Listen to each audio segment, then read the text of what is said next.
Welcome back, everybody. So, I guess we last left off with you guys having just fending off a force of Kalamanaru mercenaries. You've crashed the ship is no longer powered and kind of crashed on in front of the temple area. Most of the hostile forces don't seem to be engaging with you right now or interested at all. So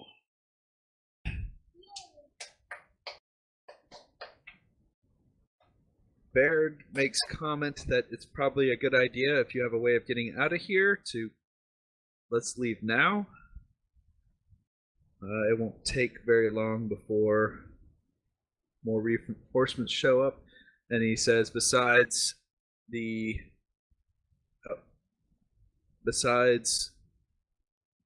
Imperium is probably going to make its own presence known. I bought you guys sometime, but I can't, keep them away forever. Way to go, Ella.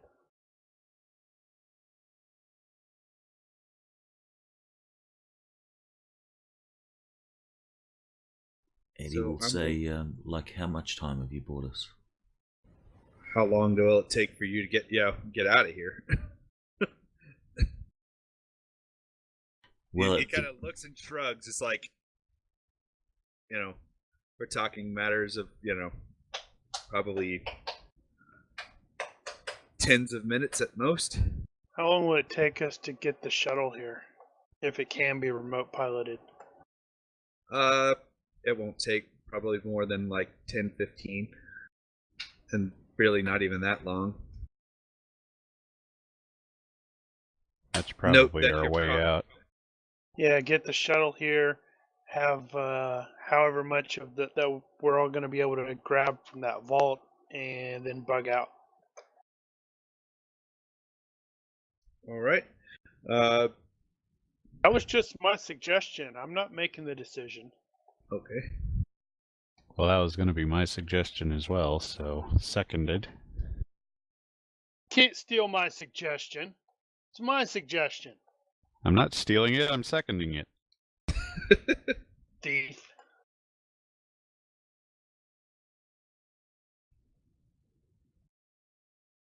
Well, it looks like we're getting the shuttle. Let's not waste time. Let's get some of this loot. As you call in the shuttle, Eris, you're able to patch in to Jim. Hey guys, I patched in Jim.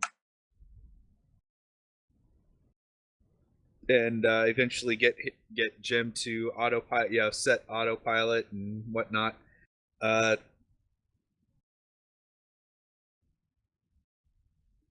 You guys are able to find like some wheeled carts in the hangar area and kind of just throw random stuff on there. Ella, you find while you're kind of going through stuff, one of the things that you pick up is what looks kind of like I guess the best way to describe it is like a chart. It has symbols that are very similar to the key that you found. And Lorraine kind of looks over as you pick it up, and she mentions says that looks like some kind of deciphering matrix. Hey, you found the code part of the coder ring. Awesome. And so we'll take it with us.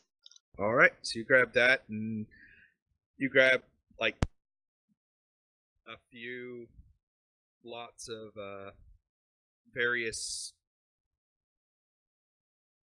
valuable artifacts and whatnot. Most just precious metals, some of alien design, most of it's just jewelry, precious metal art, art pieces of art. Some of it you wouldn't even understand. It's like this is art to somebody, but it's the material that it's made of that seems to be what makes it valuable. And eventually,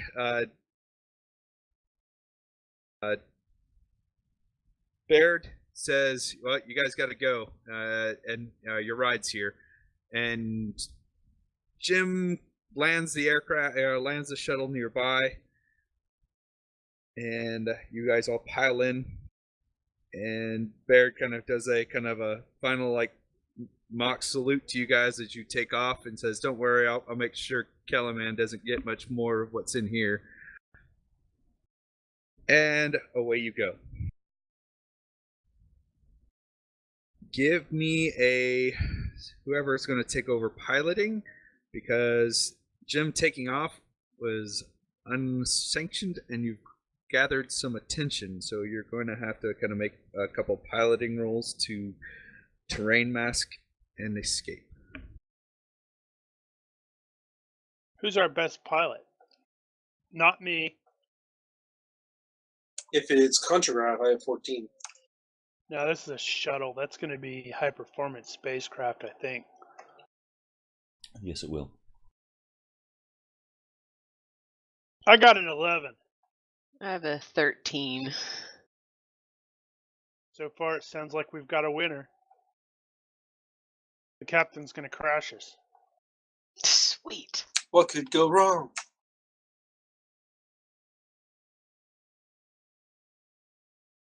All right. So 6s and 5s. a couple quick maneuvers, puts you kind of below the deck for a few moments. You think you've dodged out of their sensor net, and eventually you make contact with the Aimless and plug in a course.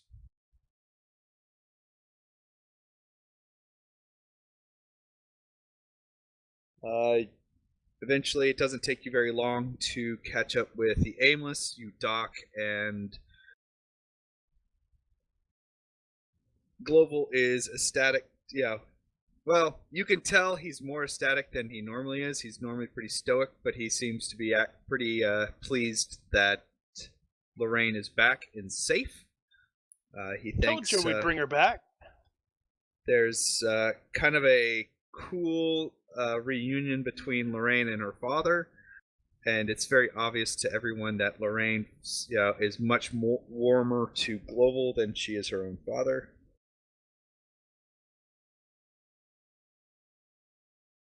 Exactly. Eddie's not too concerned about family dynamics.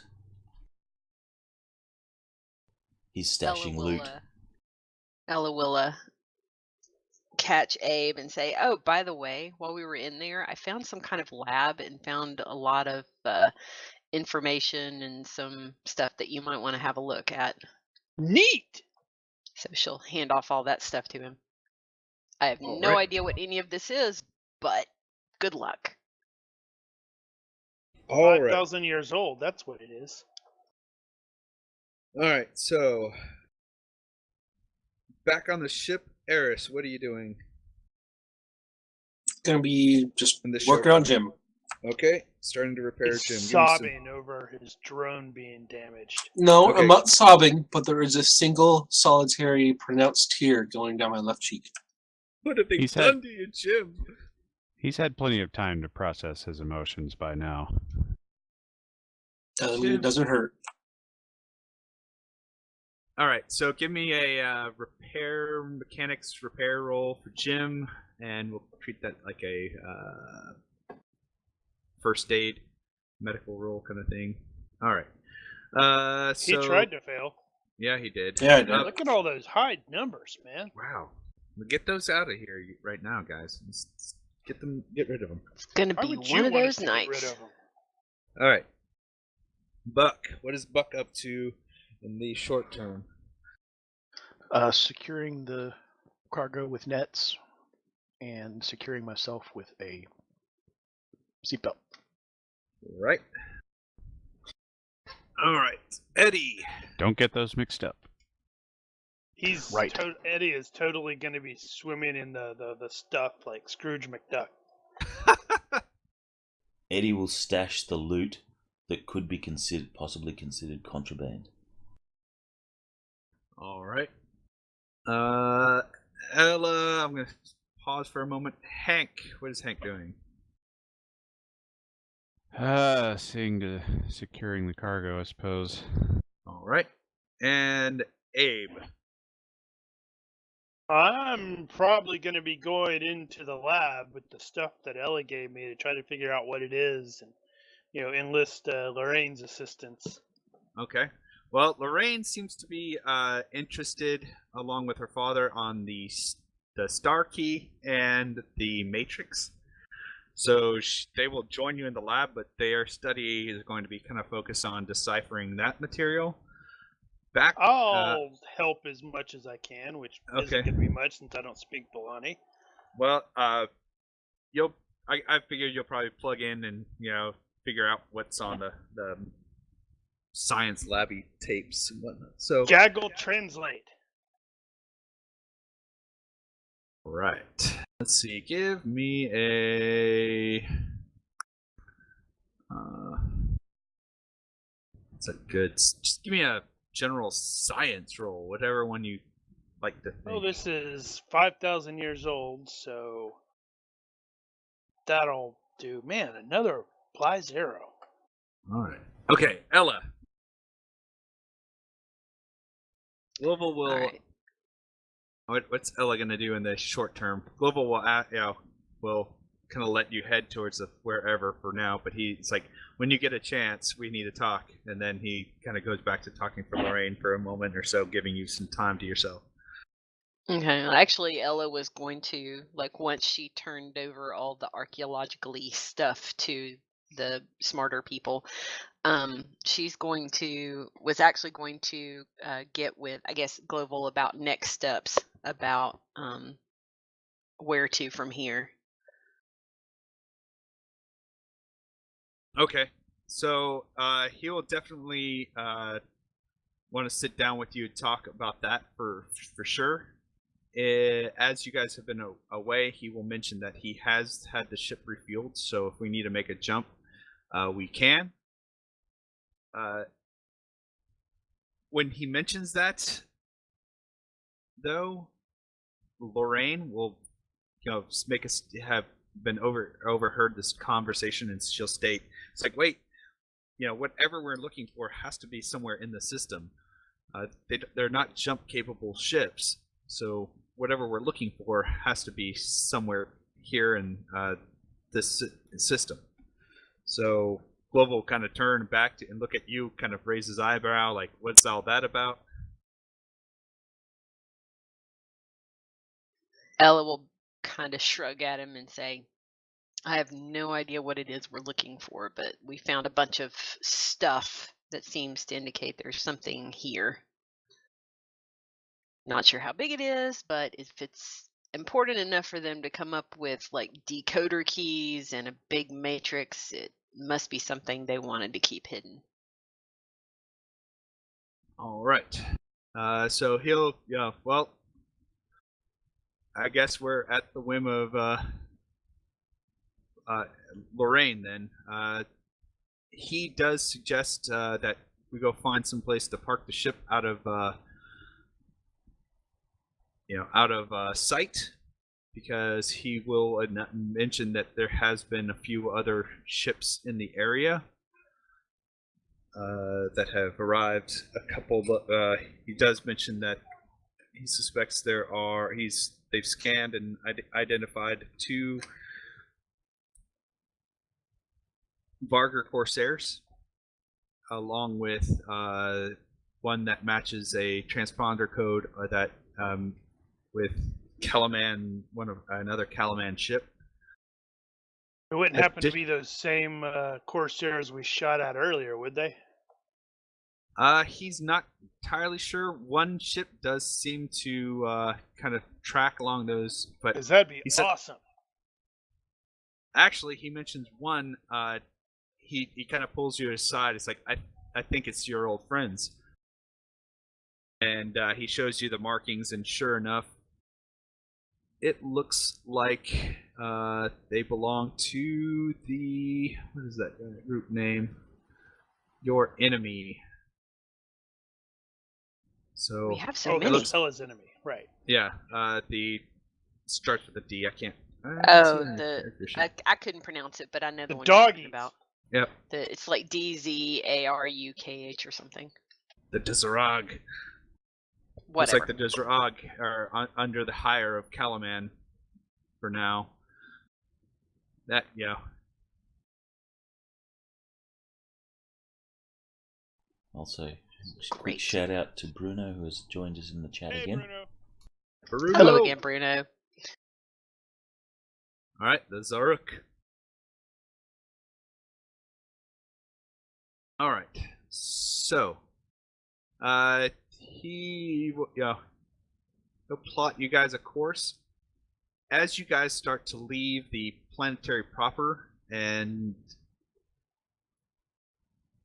you get called out, and your sensor operator calls out and basically tells you, we are getting pinged. Somebody's actively sensor scanning us right now, or is looking for. They're fully lit up, sending out and trying to find where we are. Dodged them for now, because we're not where we were, but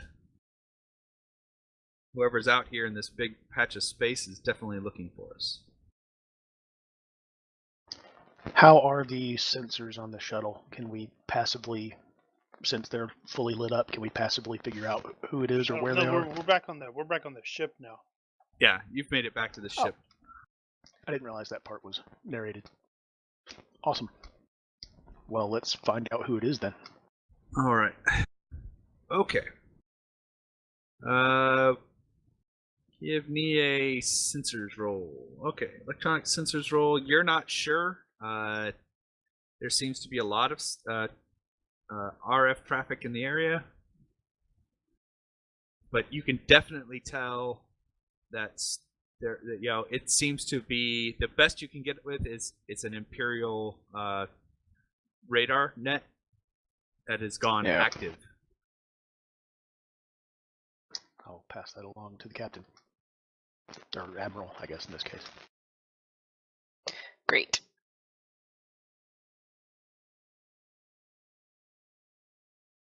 Okay, who is... Let me see, what would be a counter to sensors? Eeyore. When you say counter, what do you mean? How would you guys fly casual? Oh. Fly casual. Stick to normal flight patterns, flight paths, velocities, etc. You have natural stealth of the ship. Then I think you can use You're -7 to scan. electronics operations ECM to influence their sensors. And I think there's one other thing as well.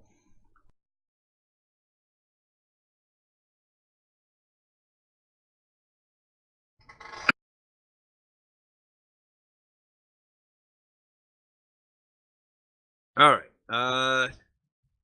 He will start you guys off towards one of the nearby belts, asteroid belts. He figures you guys can probably park somewhere there. Ground doesn't feel like rock. Abe, as you're kind of That's studying through, as you're working through your the material that Ella has brought you, you kind of get the idea that you're studying there's some that are very obviously just some random biological reports and whatnot, but one of the things that catches your eye the most is what seems to be some kind of reference. The data is corrupt, but you get bits and pieces of some kind of biological event that occurred, which caused some kind of exodus. which brought whoever the Sky Raiders were here. Huh. That's interesting. But since it's corrupted, you can't really tell what the event is. Correct. What's also confusing, and you're not sure if it's because the data has bled into itself, but that's the best you can get out of it. Lorraine comes back to you and says, I think we found it. I think we, if we referencing, and she's all super excited to show Abe, and it's like, look here, look at this matrix. Remember all those, the room with all the star chart, the system maps that we couldn't understand how they got to the and systems? Then I will bring up my pictures. This. Yes, exactly. Yes. Well, this matrix references systems, and she kind of shows you, like, see here, and if I turn the this device, and she kind of wheels it, and they kind of like do this. It's a strange match, but you can see where the patterns kind of match. And she goes, but what's most interesting is here, Corfu, and she shows the imagery for the Corfu system, and then turns the dial to Corfu, and it aligns. It's like whatever this key or whatever this thing is, it's set to the various systems there, and there's, as you look at it, there's so many different patterns, but having you've seen it yourself, you can definitely see where whatever the system you're looking for, you can kind of dial it to that system and it makes a match. If you think Stargate, think that, Wow, we need to get the chevrons locked and loaded. Mm-hmm. Chevron 1 encoded. Additionally, she states that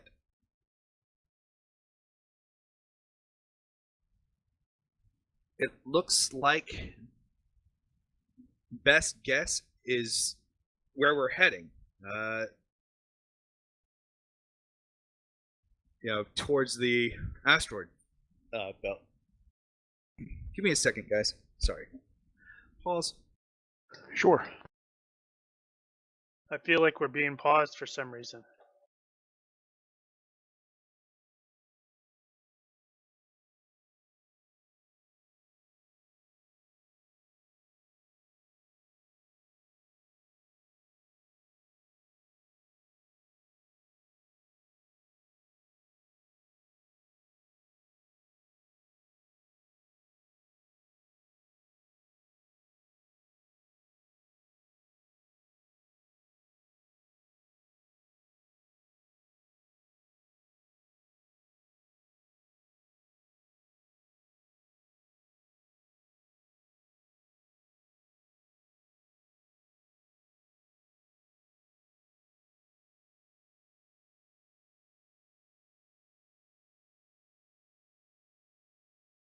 All right, sorry about that. Okay, Ella, or anyone else with space navigation, give me a roll. Lorraine kind of brings this to all your attention, and says, Holy crap, another by zero. all right. Ella, you easily interpret a lot of the data. You kind of bring up the current star chart or system charts and whatnot, and throw it in the nav computer. And sure enough, the path draws. You get this nav solution that draws right towards the point within the asteroid belt within the system. So she'll pop it up on the big screen. Take a look at this. You guys are wizards.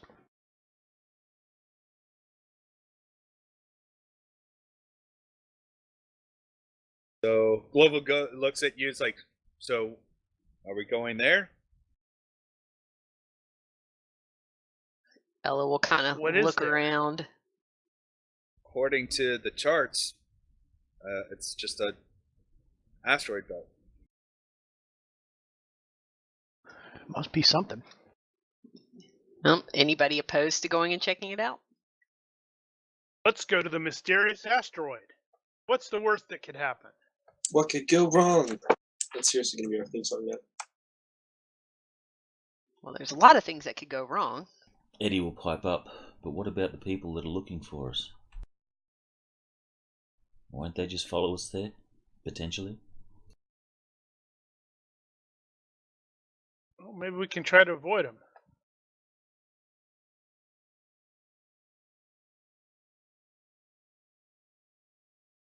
All right, so how are you guys planning on making it there without drawing attention?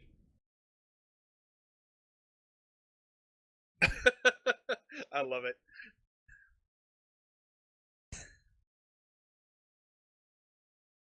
Nice.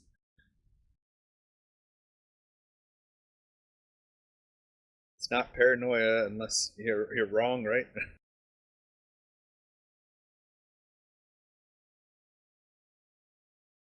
All right.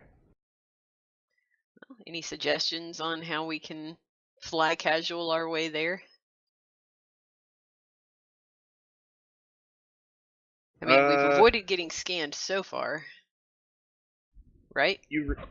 For now, I mean, as you left the planet planet area proper, Global has you on on steady acceleration towards the belt, but you're going to have to alter course a bit to get to the portion of the belt that you're directing him to. Eddie's gonna say, a few years ago, I was on a ship, and the captain there had this method when he was trying to, throw off some would-be followers as we were smuggling, and he called this thing a crybaby. What it is a some device, and it outputs a really strong signal and works as a decoy. So while whoever's following this thing, while they chase this decoy, we go the other way. We could perhaps load it up on a missile or something. This ship has missiles, right? That's true. And he kind of Global kind of looks at you and it's like, and snaps his fingers. Is like, that sounds like a great idea, Eddie. And he immediately calls for silent running. And he looks at you guys. Buck, I understand that you're a damn good engineer. With Eris's help, do you think you guys can put together something? Oh yeah, definitely. Oh, Buck, here's your toolkit back. I don't know if it did me any good. Thanks. He bumped it around, and when you open it, all the tools are out of their spots and shifted around and all that. Man. Eddie shrugs. Sockets all scattered. All right, so Buck, I'll need a. Let's see. Go with an appropriate engineering. You're basically going to take a warhead out of a missile and modify it to carry something else and not explode. And Eris, you're going to need to come up with basically a communication device, basically a loud radiator that mimics your transponder and makes it look bigger. Yeah, right. So I'll take rolls from both of you guys and go ahead and throw them in the box. Would you like operation, repair, or something else for electronics? Whatever you think is appropriate. If you have an appropriate electronics comm roll or electronic sensors roll, you're basically spoofing sensors and comms. It would be build repair if you didn't have something to start with. Well, we do though. I mean, it has a guidance system. No, I We have a mean for starting the electronics, for the communications. Yeah, that's what I mean. We have a starting place. I mean, missiles are loaded with electronics. Yeah, And you have sensors. electronics repair, communications, electronic repair stuff. So, all right, I'll take that roll and just give me a roll of some kind for you. Engineering. I don't go have with- anything specific to missiles. I've got like mechanic maneuver drive that might be related, and Sure, just we'll general go with that. starship. Yeah, I have mechanic robotics or machinist. We'll take mechanic. We'll do mechanic maneuver drive out of that way. You can kind of. All right. Tried to fail. All right. After a little bit of time, you guys come up with a pretty good. You're pretty certain that this will work. Once you load it, you'll need to load it into one of the launchers and send it on its way. You have it time to start screaming after a certain point, and it should theoretically act like a retransmit your transponder code, and keep doing that. Once it obviously it will. Once the fuel burns out, it'll just keep going in one direction. Buck, you've set the limiter on it, so it doesn't go faster than a ship should look like it goes. That makes sense. So it's not going to just rocket out at 12 Gs or something silly like that, or at a constant acceleration of such. So, and Eris, you're pretty certain that you can remotely turn it on, and it should. Boom. So, upon launching it, it does what exactly you believe it to do. You fire this thing off in the opposite direction you're going,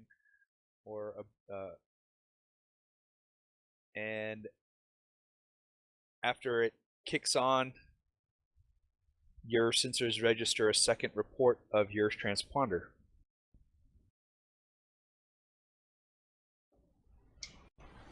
Here is my tactical recommendation. It's about a 29-hour trip from the planet to the belt. It's about a 12-hour trip to the second planet in the system. If we make for planet 2, let loose the crybaby and slingshot back out to the belt. And so the crybaby continues on, and we're going a different complete direction. Yeah, And we can go dark for that. Global will accept that recommendation and nod and say that sounds like a good plan, and he'll he'll get everything, direct everyone to their places and start get the navigation going. Well, Eddie's gonna point out, how many G's is this ship capable of? 6. Well, 6. we want to make sure that that missile isn't going any faster than 6. I took care of that. Thumbs up. I got us listed at 4.39. Actually, I'm sorry, 4. You're right. I don't know why I was thinking 6. 6 is really fast. I wasn't going to interrupt. 4.39 is that's, I think, at your current, we'll call that at current load. All right. So away it goes. You guys, now as you making that transition to the planet, you immediately pick up traffic of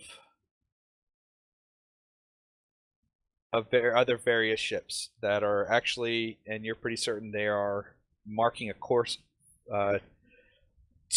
One registers as an Imperium ship, and it marks a course towards the belt. Another one of the Corsairs looks like it's kind of has a course that seems to converge on the planet you're heading to, but you will beat it there. And another ship seems to be following at some kind of distance, and as best you can derive, is flying as casual as it can be, following the Imperium ship heading towards the asteroid. Give me a nav roll for whoever is watching the ships.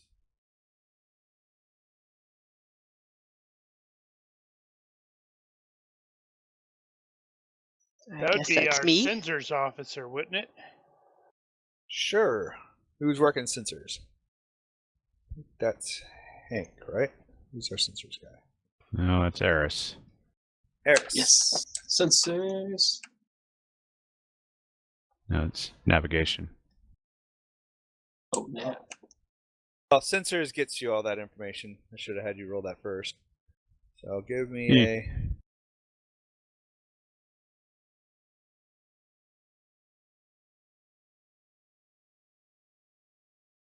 Does he even have nav? Air and land. I don't have enough space. So if I can default to something, then Well, you can bring it up to everyone else. You mark the targets and they're moving, and you tell Ella. Ella, do it. What could possibly go wrong?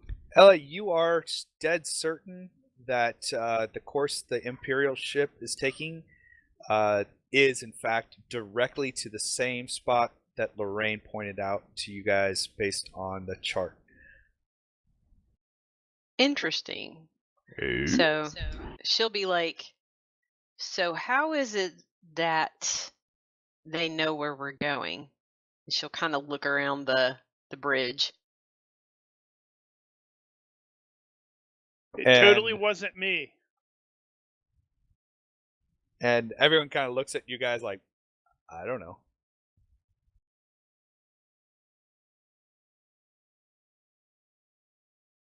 One thing, Eris, you will have noted is the ship that you caught.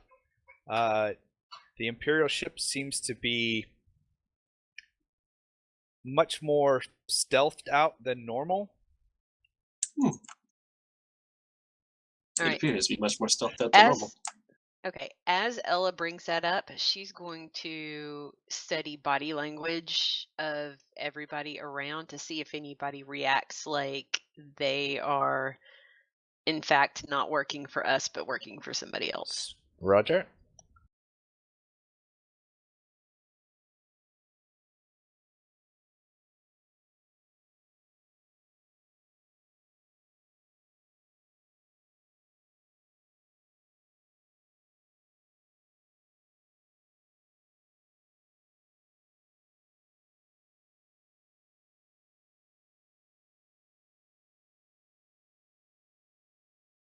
Eddie's going to say, is it possible that they've worked out the same stuff that Lorraine worked out? They don't have these charts, right? Yeah. Nobody got in there before us. Yeah, you're pretty certain that you're the only ones that made it into that temple. Does this ship have a tracking device? Could Uh, something have been placed on it without us knowing? Can we run a full ship scan to see if we can track it down? Okay.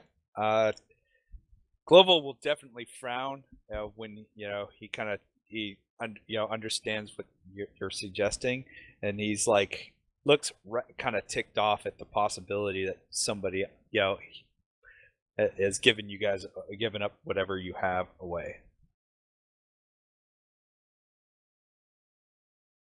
You're pretty certain Global, that's your definite read on Global. he is definitely not happy at the possibility, and you're pretty certain he's not it. You're pretty certain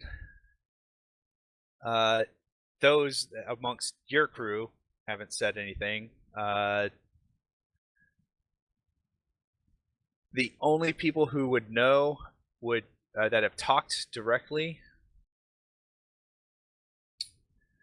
Let's see. Yeah, On the yeah, flight deck, she's- the flight deck would be. Let's see. Your Yeah, pilot. she's mainly looking at Gloval's crew. She Right. trusts everybody that works with her. Okay. Eddie's almost in tears that someone might get the stuff before we do. Guys.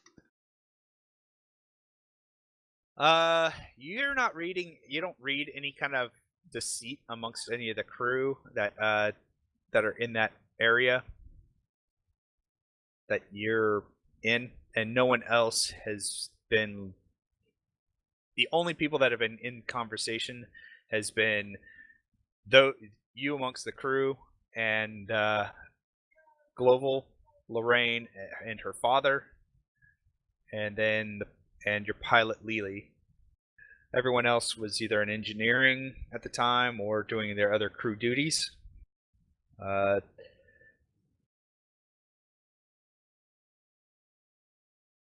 Most of the conversations would have happened in.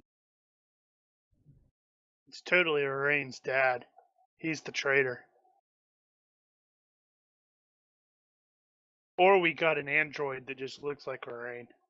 Yeah, in the conference room of the ship is where most of your conversation there, or the bridge, or actually within the bridge complex. So the captain's office and bridge area have been where you've been discussing a lot of this, at least the navigation portion and strategy. Well, tracking devices and stuff like that is something of Eddie's experience, so he's going to roll. Okay. He's going to roll smuggling for an assist or complementary skill, if you'll allow that. Sure, go right ahead. I'll allow it. Okay, we'll give you that bonus to rolls. So he finds a portable radio, and he knows how to sort of tweak it so it'll start sounding if there's a transmitter. Okay. So that will be a succeed by 2. And he's just going to start walking the ship. All right. Anyone else going to be scanning the ship for transmitters, etc., etc.? Yeah, I I probably will. should. Okay. Abe isn't even aware this crap's going on. He left to go take a shower.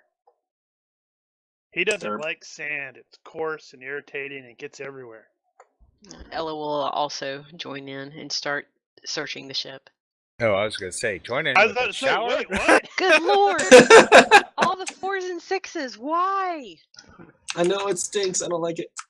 All right. What I want to do though is go into the ship's sensor logs and try to Okay. detect something outgoing Yeah. that was not supposed to be outgoing. Okay. Actually, since Hank is already working comms, he'll start checking for transmissions. Okay. Okay, good. So I'll just assist. Throw me give me an assist and throw me a roll. Give you a thing. Yep. Do the thing. +1. Then I'm the gonna other do the thing. you can throw it in the box. Yeah. See. I'll do that Yeah. thing. So, Hank, you go through the logs, and you are convinced that no transmissions that weren't sanctioned came off this ship. I mean, Ever. since you guys have been on the ship. So outside of before. a normal nav ping, and even that you're able to break down to its bits, and nothing in there. It seems like any kind of transmissions. Nothing came off this ship since you guys were on it, outside of the normal navigation, hit the beacon kind of, and position yourself. And that was benign.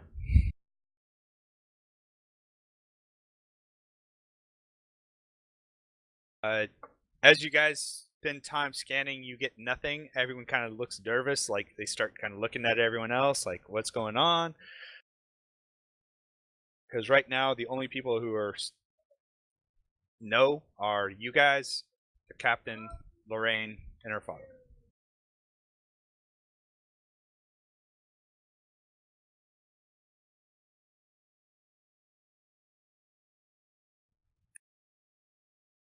So But you're certain that no transmissions came off this ship.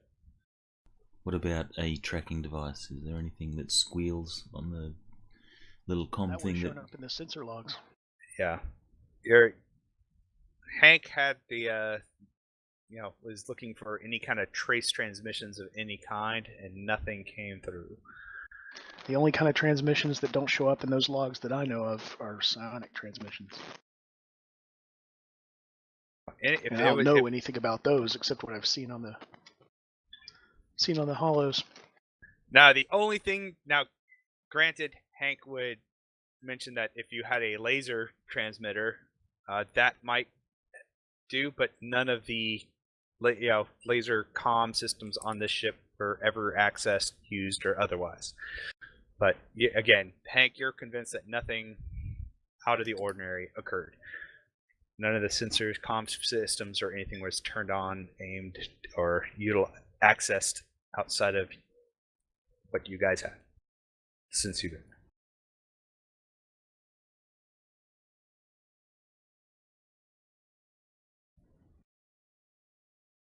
there. Eddie's going to report back. I didn't find anything.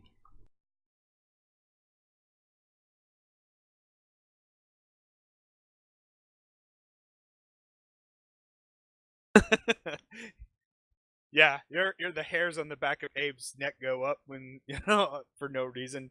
You feel like No reason at all.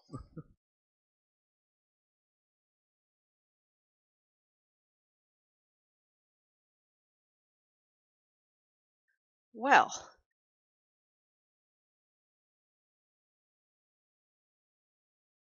Well, we've got a day to sort it out.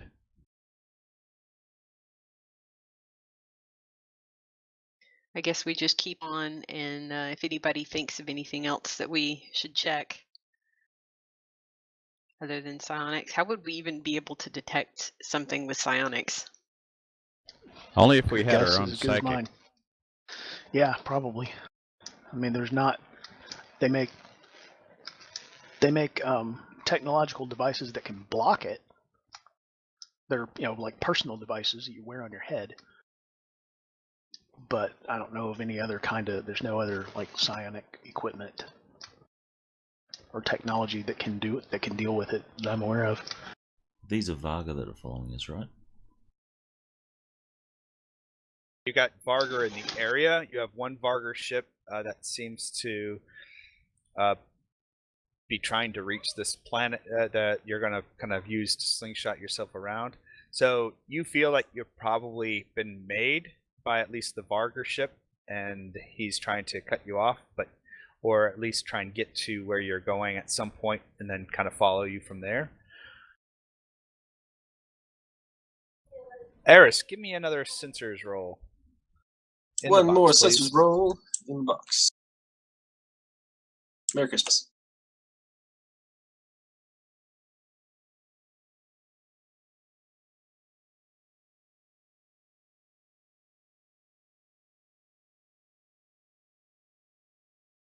All right.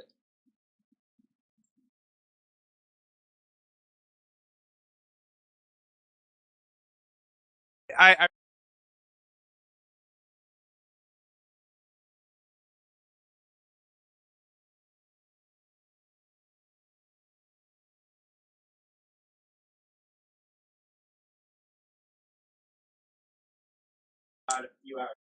Alright, so I did some tracking, and the ship that is following the Imperium ship is definitely following it, but is trying to appear as nonchalant as possible about it.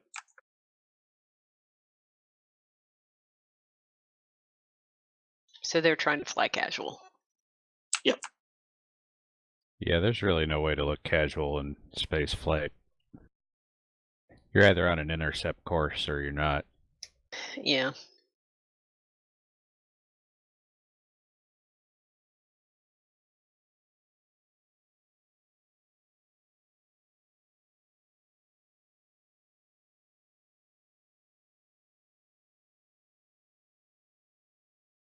one thing Aeris will state is the following ship, the trailing ship, is also equipped with some counter ECM stealth, as it did take him a bit to catch it on the sensors himself.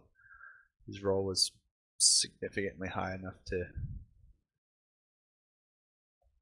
I suppose if you were on a similar but not parallel course that was just close enough that you could still kind of observe what's going on, that might be considered flying casual. And we've already fired off the missile that was supposed to be our decoy, right? Or we Well, haven't done that yet. You haven't done it yet. You were waiting to use the planet to mask you, hide behind, and kind of get to it, launch it in front of you, and then do a quick, go silent and turn kind of thing. So it runs out ahead of you guys when the moon or the planet unmasks, so it looks like you never turned course, and then you just go silent again yourselves. Do we have any idea about how far behind us they're going to be when we get to that planet? You're much quicker than they are. They're probably going to miss you by some number of hours. So they may bite. They may bite the decoy. Correct. Like, it may get them. So I guess we should just keep going as we were. Try to not act like we know that they're following us, and then hope the decoy does its job. Now, the one that's following us is definitely Varker. Yes. One of the it is one of the, so of the two Corsairs that you are tracking in the system, one of them is following you. The other one went behind the planet and masked itself. You have another sensor track that is of Imperial markings. Right. That's the one heading to the asteroid belt and your current target after doing a quick dog leg. And then another ship is on a parallel course, we'll call it that seems to be following along the same kind of trajectory, but it will have to do a dog leg at some point to catch up. But it definitely seems like it's following the Imperium ship. Both are sensor low, or they have their comm systems say they're not running silent. They're transponder only, and they're being very, very quiet about it. It was only Eris and your super sensors on your scout ship or your ship were able to detect them. You would think that most ships would probably not even have noticed them. In fact, it's going to become harder and harder to track them, and at some point you feel if you may lose them after a bit to the planet. There'll be a point where they'll mask. But no, I was asking specifically because if it was not Varger and was definitively not Kalamanaru, we might actually talk to them, but one or two of those conditions probably means talking is not going to help.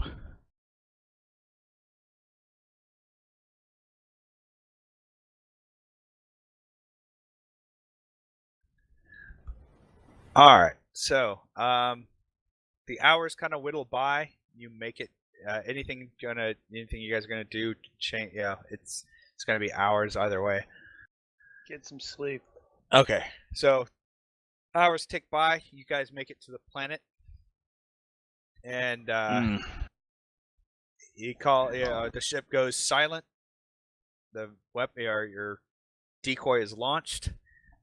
A quick course correct, perpendicular to the decoy's track is made. After another couple hours, the decoy goes live again, and you can remain completely silent.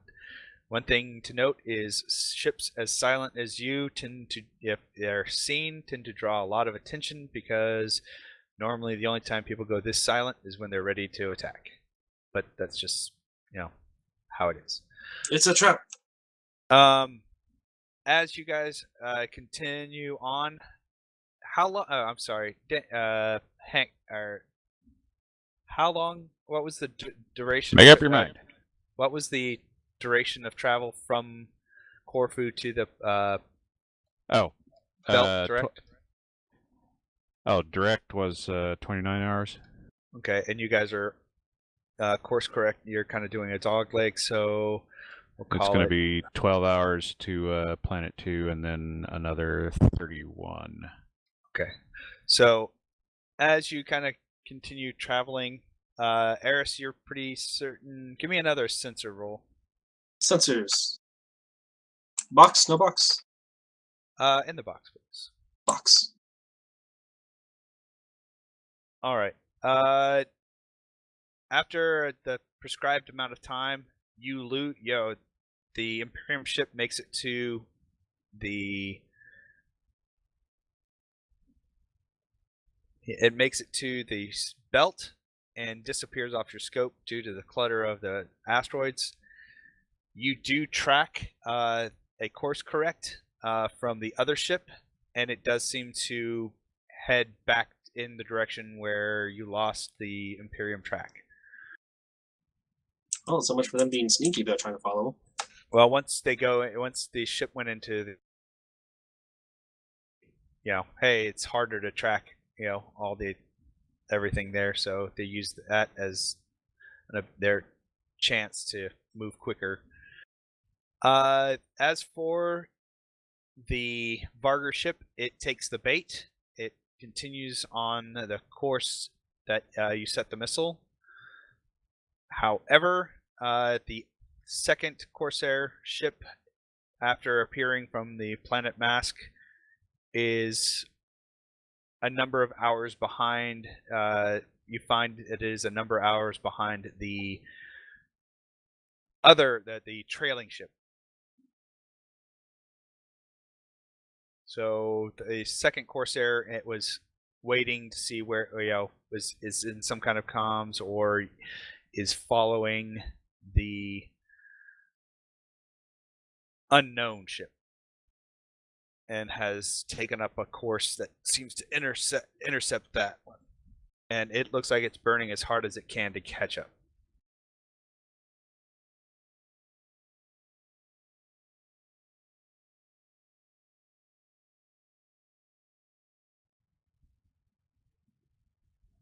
You guys have a pretty good course plotted in. You'll kind of and you'll make it in the prescribed time that Hank has inferred. Any other actions in between? I noticed that you guys are healing up and medical attention. Ella will be on the bridge, watching sensors, making sure that the ploy worked. And you will. Everyone kind of does a cheer when the Varger ship takes the bait and moves on, following. Start a pool about how long until they turn around. All right. So after Actually, a period of time. Oh, go ahead. Sorry. I was going to say that's probably an Eddie thing, actually. It'll happen as soon as they realize the missile is not a ship. When they get close how enough. long will that take? When they realize we didn't really throw the stick. Are you going to take a bet with somebody about how long it's going to take them to figure it out? Let's see. Sure. Compulsive gambling. Eddie will say an hour. I reckon it'll be an hour before they work it out, but we'll be long gone by then.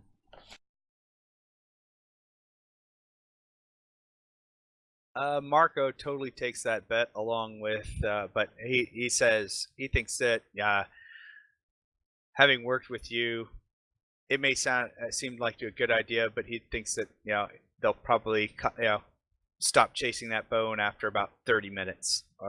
And then Dawes will take a bet that, it'll probably, he saw you guys work. He thinks that you guys will probably have a better chance.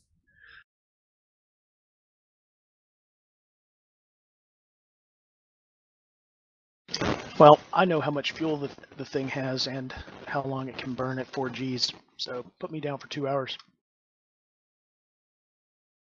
And then, all right, so everyone takes bets.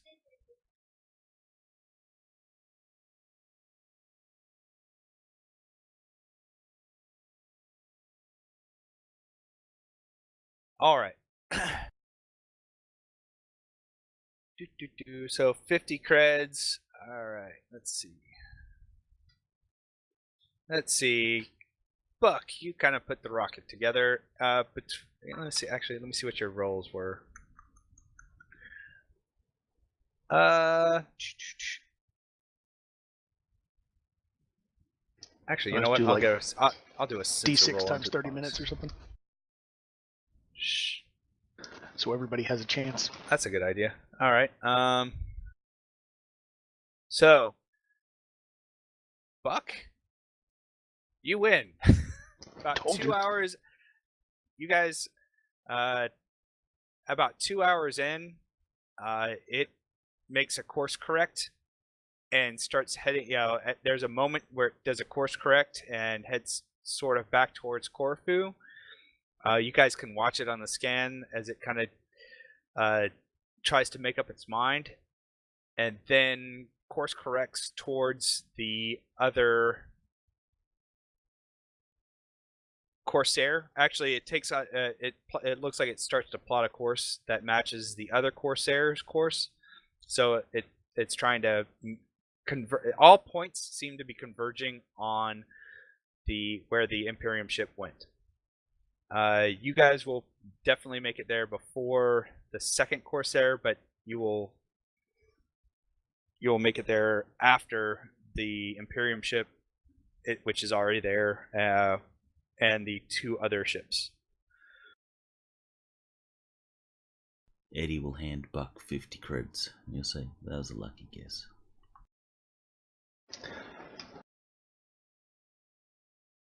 I don't want to take your money, but I will. All right. So Global will call you guys back and say, okay, so it looks like we have a situation. Looks like all roads lead to whatever is out there. Looks like we have some Imperium ships heading there. It looks like we have a couple Corsairs. One going to beat us there. Another one that's going to be about 4 or 5 hours behind us. And then we've got some other third unknown ship that's gonna be there as well.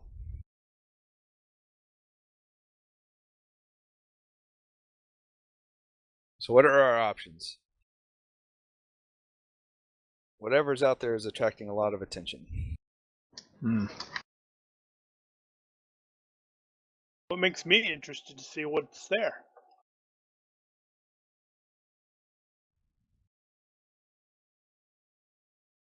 Lorraine is definitely cues off of your curiosity. It's like, exactly.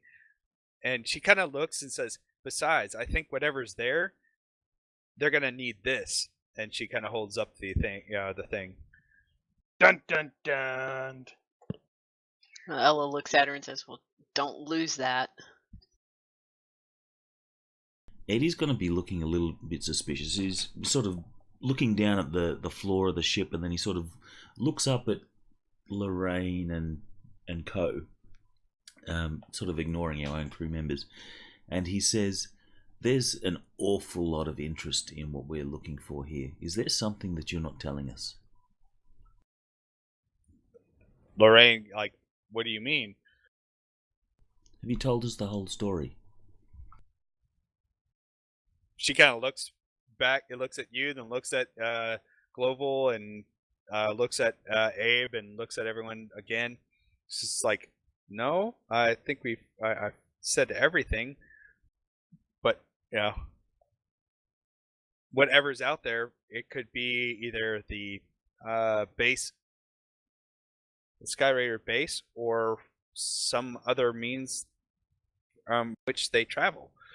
Could be a ship. Could even be a space station. You're pretty certain that she's not lying. She seems more off-put by the fact that, you know, she would be under suspicion, but other than that, she doesn't seem to be deceptive in any way. Well, the suspicion is not just Lorraine; it's, you know, Global and Okay, and yeah, Co. no one else seems. Actually, you do note that Global does kind of cue off of your suspicion, and he also seems to be trying to read her a lot, you know, closely as well. And because I've seen ships looking for ships, but we're talking about a lot of interest here. well, if there's more treasure to be found, that would attract Calaman. If it's Great. you know, if it's That to Eddie. She's rich. if it's ancients, if it's anything dealing with the ancients, which we have been suspecting all along, that would definitely draw the Imperium.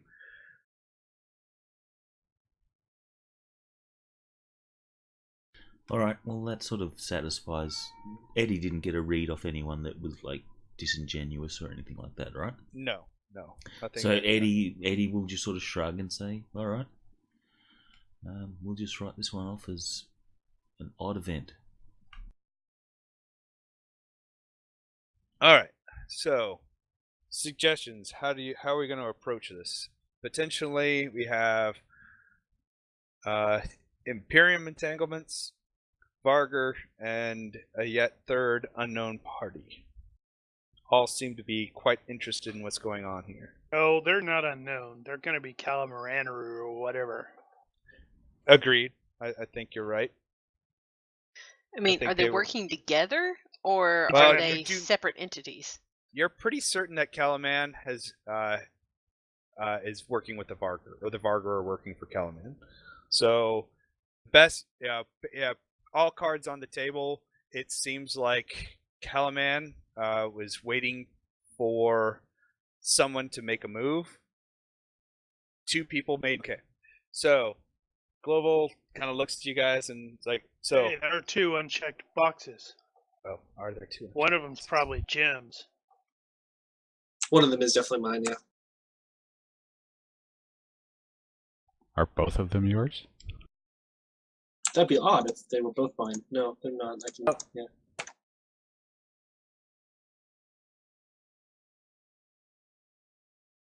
Oh, there should be only.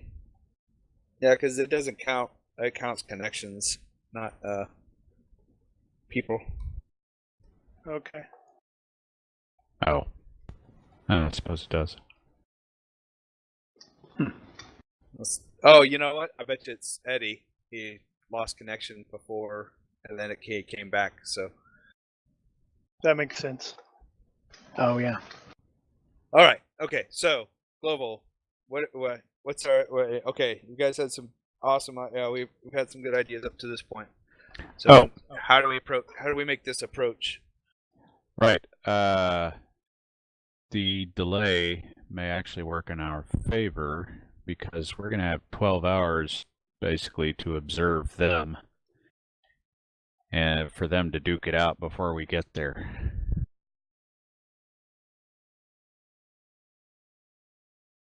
Oh, that's good. Good point.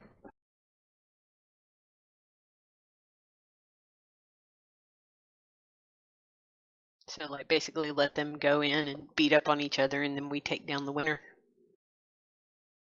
Unless it's Imperium. We don't want to blow them up. Yeah. We'll root for the Imperial guys. They're probably going to be easier to deal with. Actually, no, that's not true. The Varger are going to be easier to deal with because you know you just got to shoot them.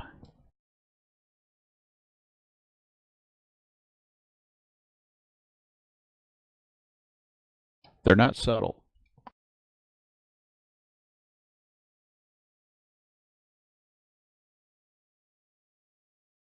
All right.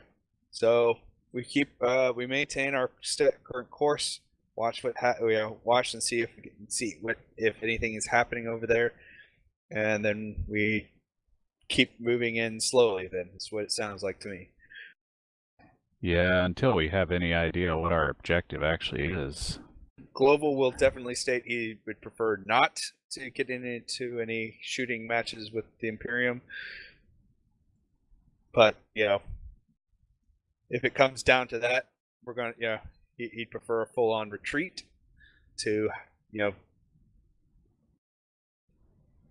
unless it's not, unless it's something that we can't, unless it's unavoidable. Us versus them kind of scenario. Now, did we determine that the Imperial ship that they sent was potentially a covert operation? It does look like a covert ship.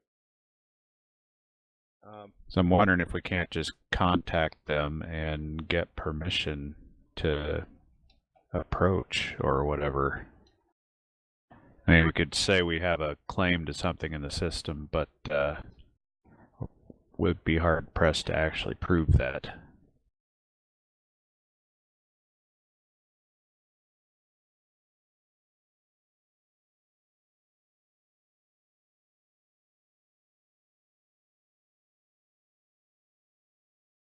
I'm wondering if there's any legal reason why the Imperial ship would be here in the belt. I mean, unless and Global says unless they're aware of what's there. Maybe they already know. I mean, they have been here for hundreds. The Imperium has had a presence at Corfu for hundreds of years. It's possible as we start getting closer, we could go ahead and hail them, and they're probably going to tell us to bugger off for some reason.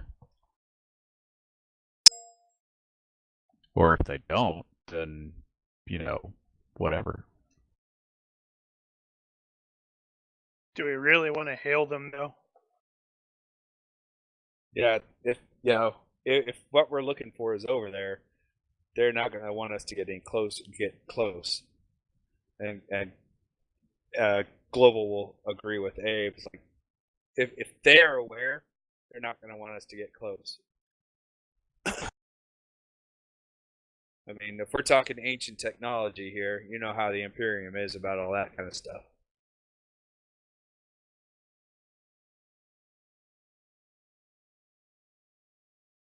Although, if Lorraine's correct. Well, if we approach, whether we hail them or not, they're going to be within rights to open fire. That seems a little excessive. We're just flying through.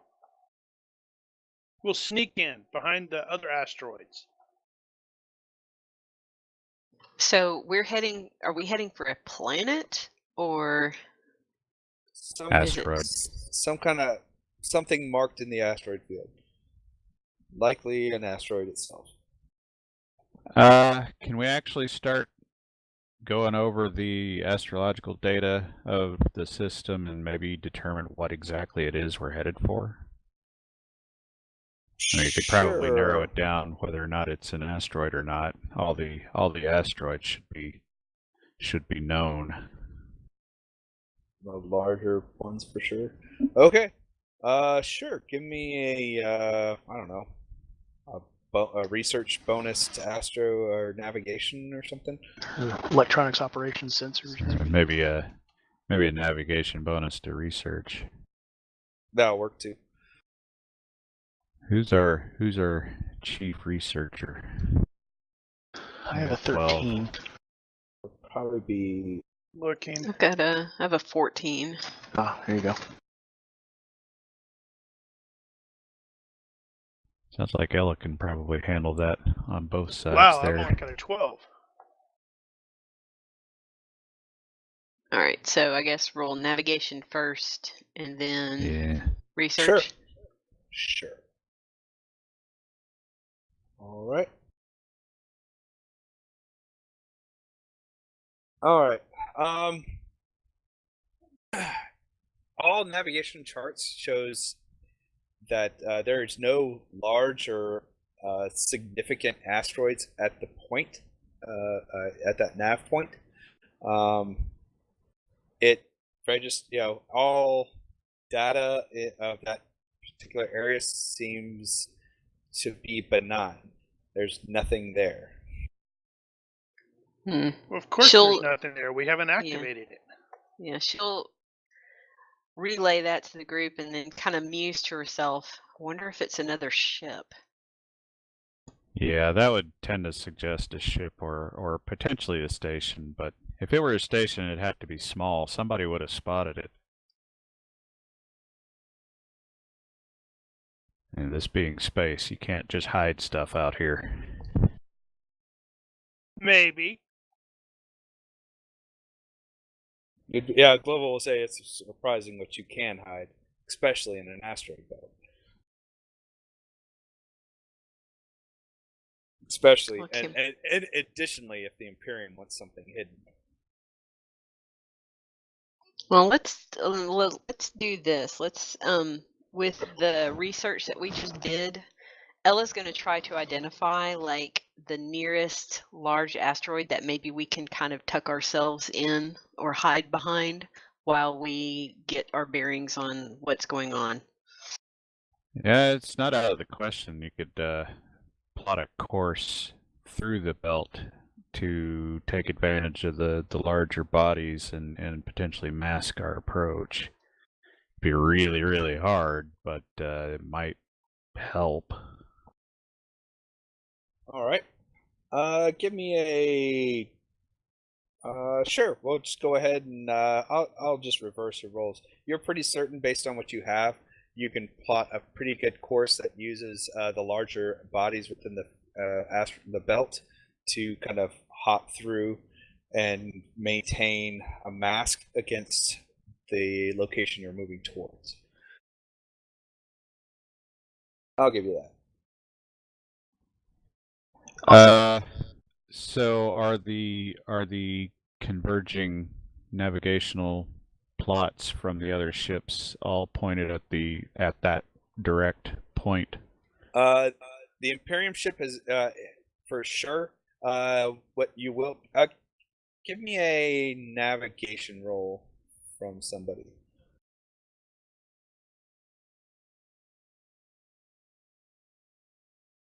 I haven't done one. Oh. Oh, I don't have space. Why don't I have space? Also note it. Eris, Space do you have company. navigation? I've got hyperspace, but not space. I don't think Eris has space nav. I need to get that. Is there a difference between space and hyperspace? Oof. Yes. Ella, even with a fail, based on your having studied, what you know is what you can, looking over the course plots for the three other ships, they aren't actually going directly to the site. They seem to be just offset, and in fact, they too seem to be using large bodies to mask their approach. So They're trying to find it. So they once it looks like they may have, based on their activities, they may have lost sensor track of the Imperium ship, and or they're trying to approach wherever that Imperium ship went, using the various large bodies of that float within the belt to their own advantage as well. I wonder if it might be worthwhile to rig up another noisemaker. Make it look like a powered down vessel of some kind.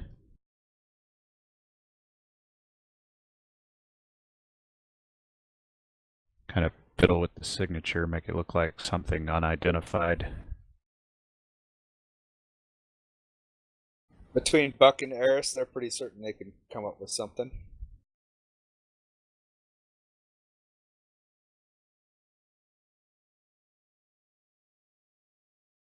All right. So, are you guys putting that plan into motion?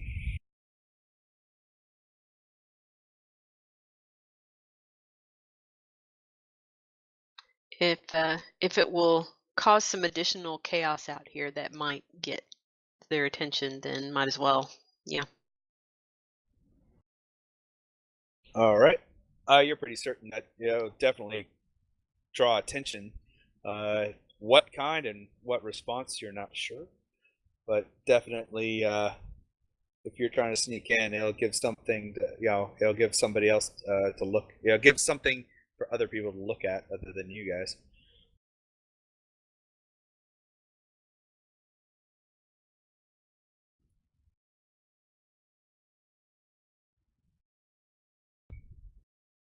So does Global want us to use another missile then? He's fine with it.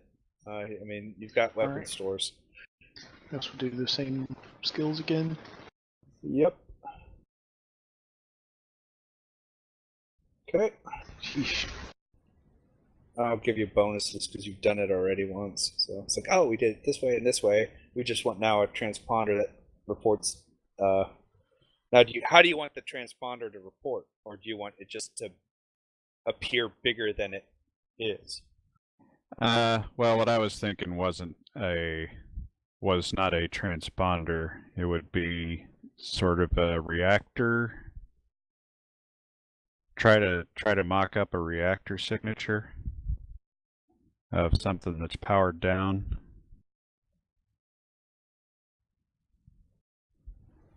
Well, they could probably pull that off.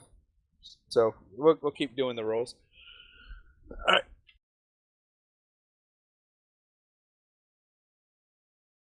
All right. I'm sorry. I'm going to roll for Eris for a second.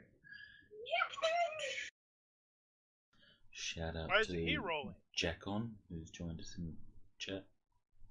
Hey. Hello. The reason he's not rolling is he's helping Michael bring in food. Oh man, what an excuse. All right. He pulls off his roll, and you guys have another, something that will act like or register. A sensor will report it as some kind of some kind of object floating with a failed reactor.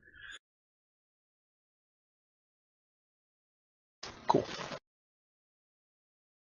Now, how do you guys want to? How are you going to? I'll need a nav roll if you're wanting to plot it to move directly towards, so it avoids any kind of astrological bodies or debris. So someone will have to program it.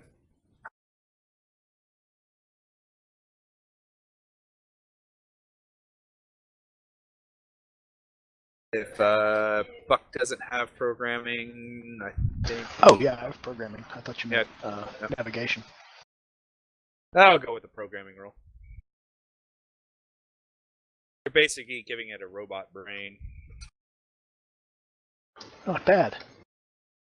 Yep. You're pretty certain that it will, if you want it to, if this is your goal, it will carry forward at a direct line towards the whatever is out there. All right. And will eventually draw attention to itself. When you say directly towards whatever is out there, you mean directly towards where we're going? Because we don't want to. I mean, we don't want to point them directly at the spot. We want to distract them from where we're going. It will do what you want it to do. I'm asking. Is that what I mean? Yeah, that was the idea. Okay, yeah. So I'm not going to have it go in a straight line towards where we're going. I'm going to have it take a significantly diverging course, so that if somebody takes an interest in it and follows it, they won't be anywhere near us. Well, we need it to position itself in a different orbit somewhere out of the way and then activate. Yeah, further, pretty far away in the belt from where we'll be. As far as possible, really. Well, with the range of the thing. possible is really far, but it needs to be in the general area so they don't, so they think it's what they're looking for. So that's what we're going for. All right.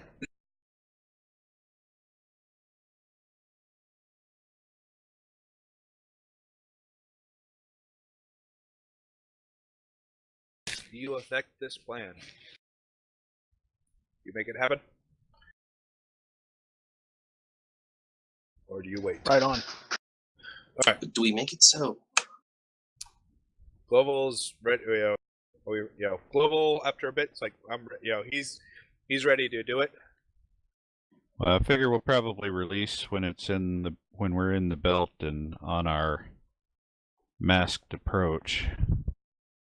Is it going faster than you, or slower, or the same speed, just at a different area?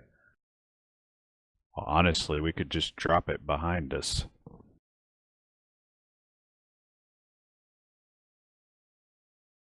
Yeah, and have it delay for a significant amount of time and then kick on. So then as they're headed in, they get a strange unexpected signal off to the other side. Do they go investigate or not? Hopefully yes, maybe not.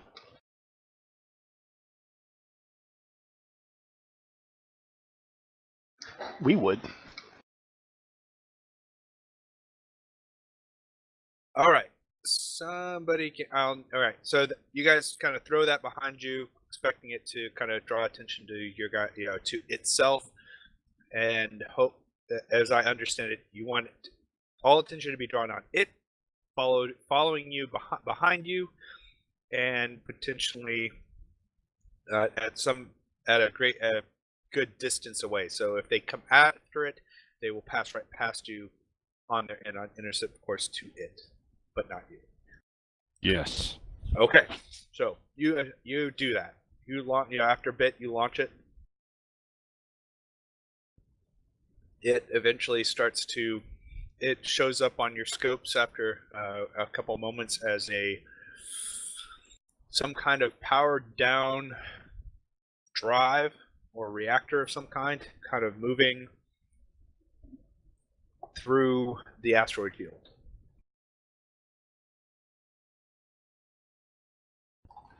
All right.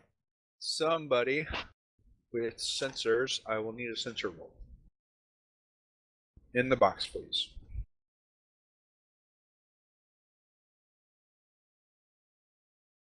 All right.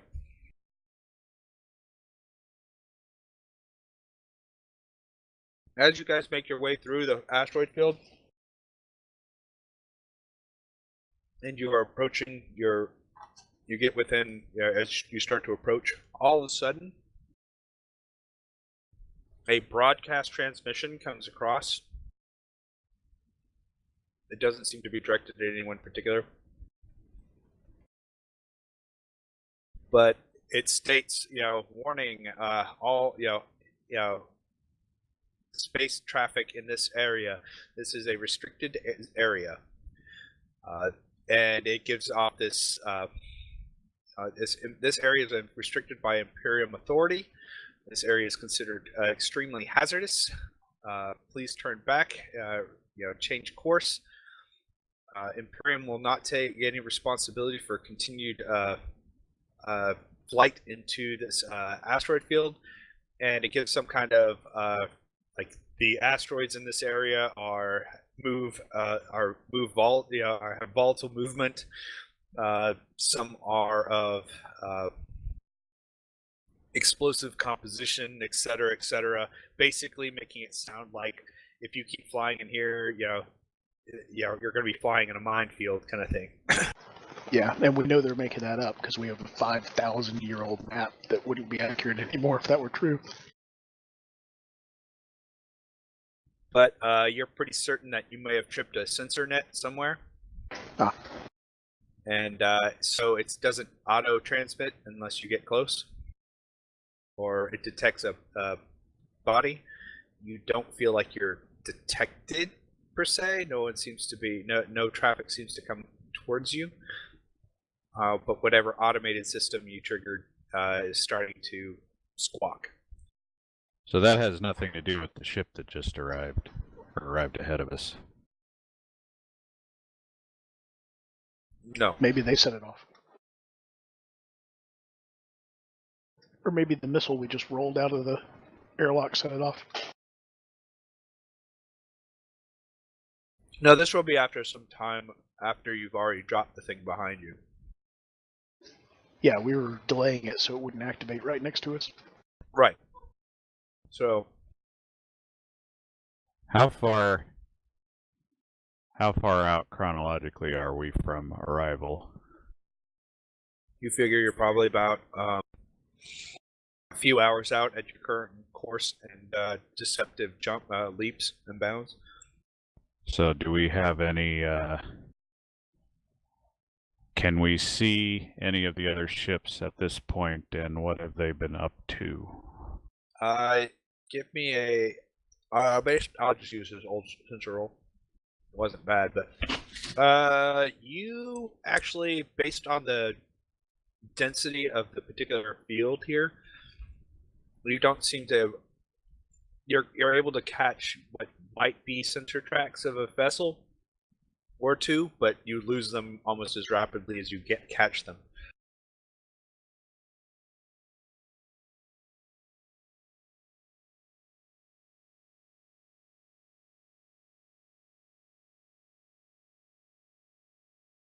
Do you continue to proceed?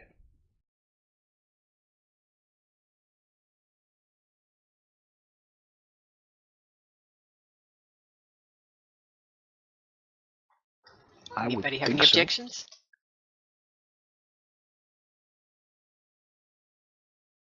Nope, it is good. All right. So after about another hour of transport, traveling into the area, the warnings take on a much more dire kind of warning, and at some point the transmission changes to this is Imperium restricted space. Anyone caught in this area will be considered trespassing. Divert any traffic now or face Imperium an Imperium stop. They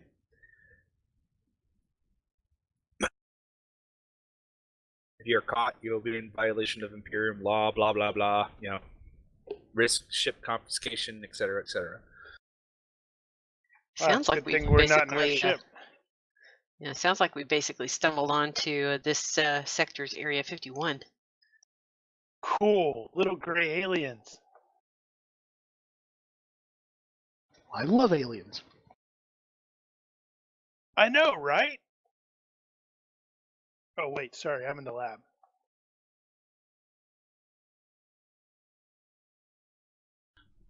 Aliens sounds like science fiction.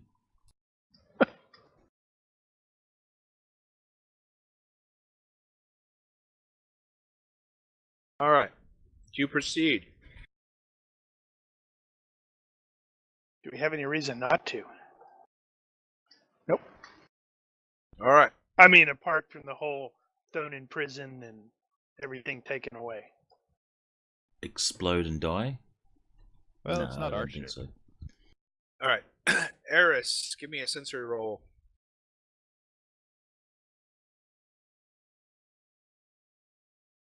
The more they tell us to go away, the more Okay, curious actually, we get. question. Are you using active sensor or passive sensors at this point? Hell no, we're not using active sensors. Okay, I kind of figured. All right. Nice try. Okay, Well- define the difference between active and passive sensors to me, because I don't know. You guys have been using passive sensors. So Okay, what does that basically, mean? You're not transmitting anything. If you go active, people can see what you're transmitting. So think of like an active radar is active sensors. Passive is your Okay. eyeball. Nothing. Okay, I don't know that you're looking at me. But a radar, if I have a radar sensing device, I can sense that. So Better description. Night vision goggles are passive. A flashlight is active. yep.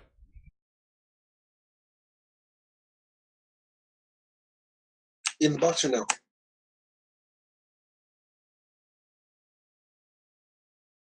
All right.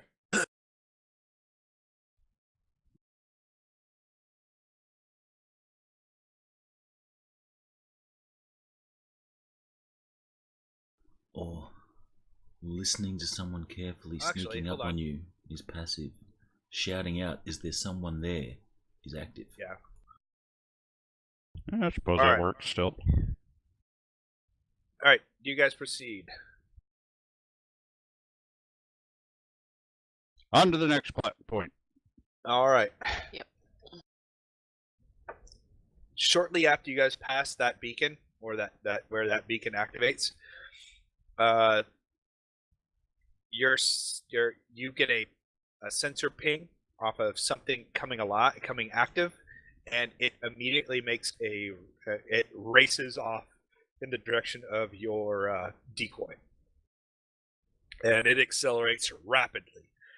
You kind of watch as it quickly intercepts and detonates your sensor or your decoy. Oh crap!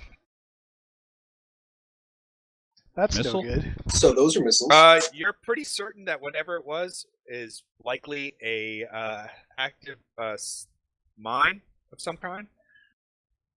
Once it Oh, wow. reached the threshold, it detected the reactor or detected it, and since it's transmitting, or it's a bigger sensor area, the reason why you're pretty certain what's helping you right now is the stealth on your ship. Remember, you have a stealth of 6 right now, I think, or 7, I believe. Yeah. And you're pretty certain that was basically a tracking mine. So it's basically sits there inert until it senses a approaching object, and then comes alive and goes right to blow in to attack whatever. Eddie will disappear for a couple of minutes and come back with a vac suit. Actually, That's not a bad idea. I didn't say it. Global Really says- good idea. Yeah, Global does say, like, okay, I want everyone in battle stations. If there's mines about, I don't know. Yeah. So we all suit up then, I assume. Yep. He will put everyone in suits. He will set the ship for combat ops. So We go ahead and decompress, or yeah, he'll probably Yeah. okay. So that covert Imperial ship is totally a Janet flight, isn't it? What's that? maybe. Janet flight. It's the call sign for the aircraft that bring workers into Area 51. Oh, okay. Flies out of Nellis International. Not Nellis, Vegas. I remember reading about that, but the term didn't stick with me.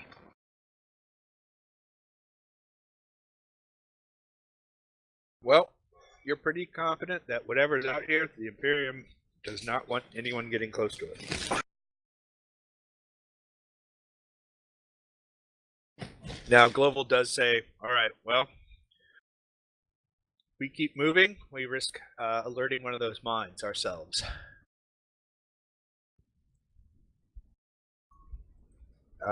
He's confident that, the stealth, and as long as we don't get, if something doesn't trigger, we'll be okay. But knowing that they're out there definitely is a little bit more puckering. Well, actually, given the situation that as we currently suspect it, if this is a legal Imperial operation out here, then we genuinely have no authority to be here.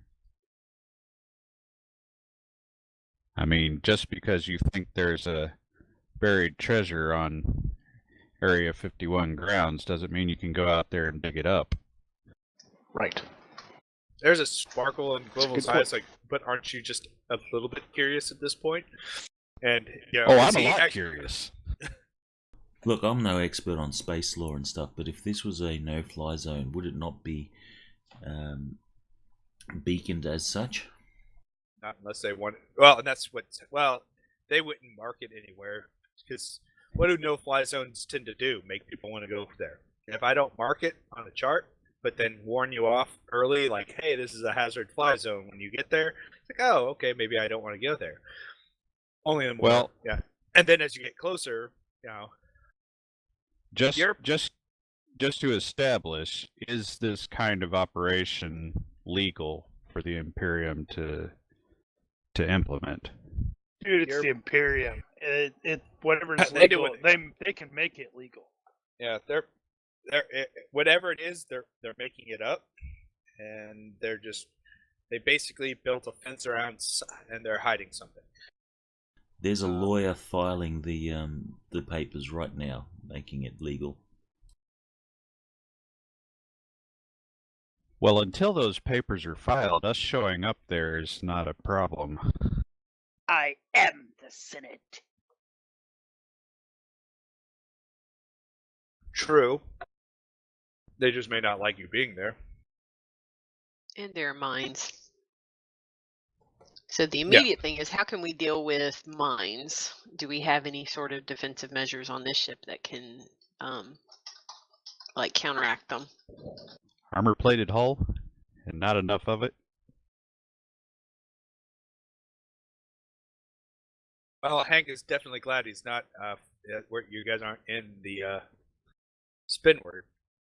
The Spinward would be able to take mine like this ship probably could. Yeah. How far away are we from wherever we're going? You're pretty certain you could probably get some optics within the next half hour.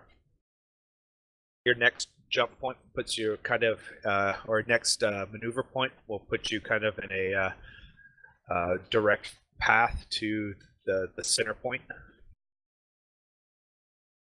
Well, I guess we're almost here anyway.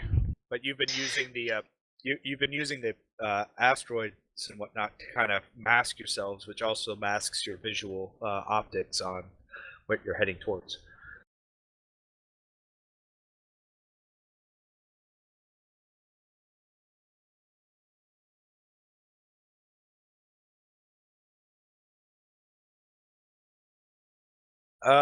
What actually, now that you bring it up, something that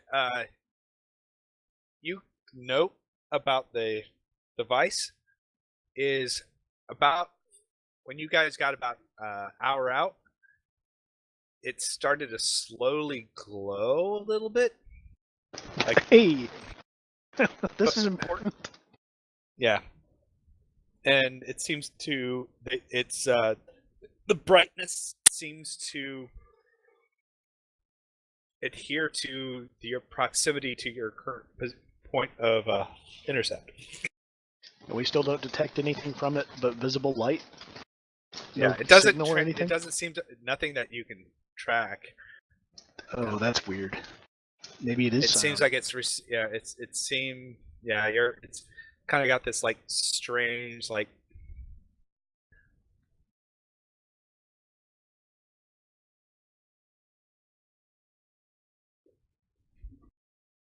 Lorraine is quite intrigued. Just out of curiosity, what's our Imperial date? Hold on. I think it's around 297-1121. It's around there, within a day or two. See, the last one on the time you sheet is 294-1121. And that was the blog, a day before. Blog had us at 294, yeah. So we should be about 295 or 6 at this point. Probably approaching. We'll just say 296 based on 12 hours, 27 hours. Let's make it easy. It's the wee hours of 26 or 96. All right. Lorraine kind of fiddles with the device for a moment. She kind of turns the dial away from the current setting, which is the Corfu, and then you watch the glow kind of die out. and then she turns it back, and it starts to that glow again, and then she turns it off. It's like, well, it's attuned to whatever's out there. Weird. She leaves it off Corfu at this point. She looks at you just in case. I mean, whatever is out there, we don't want anything transmitting, right? Yeah. So she kicks it off the mark. All right, give me a universe reaction roll. Somebody in the box. Not it.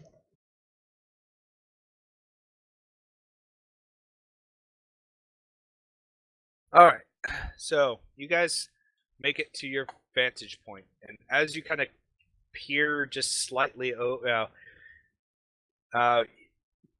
before you get to across the visual point, Global halts the ship, and he looks at it and is like, all right, well, whatever's around that bend, We're in they're space. He can't halt the ship. well, he matches velocity. He has a flip and stop at, right at the last turn, basically. He's like, all right, well, once the second we peer around this corner, if there, and that's something else you note as you get closer. The sensor, that there's definitely a full-on active. There seems to be a radar net going on. So it's definitely something out there just pinging away. Okay, so so you're saying we're basically matching an asteroid, right? Why don't we go out onto the asteroid and peek over? He kind of looks at you like, that's one way of doing it. That's just crazy enough for PCs to pull off. Or we could throw Jim the drone out. I mean, he can fly, right? Oh, poor Jim. Technically. Yeah, well, there'd be a transmission involved in using Jim, but maybe small enough it won't matter. Maybe. Does he have laser transmission? Or it might be a missile magnet. Yeah, if he can do type beam.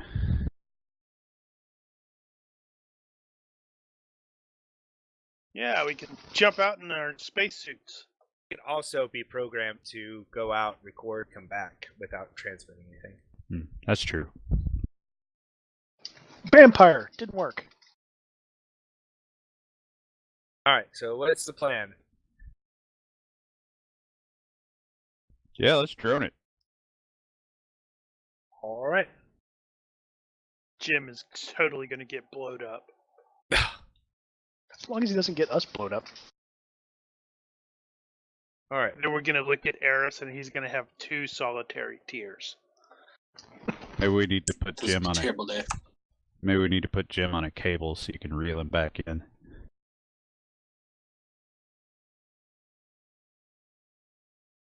All right, so you send Jim out to record and come back?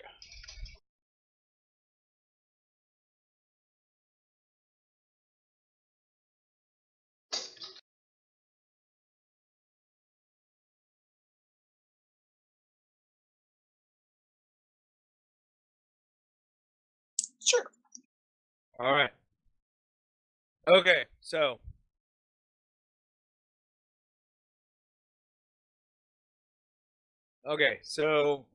you rig Jim up, quiet. Matt, kill his transmitting sensors, plot him a quick nav point across the asteroid's surface, and he goes out. After about 20-30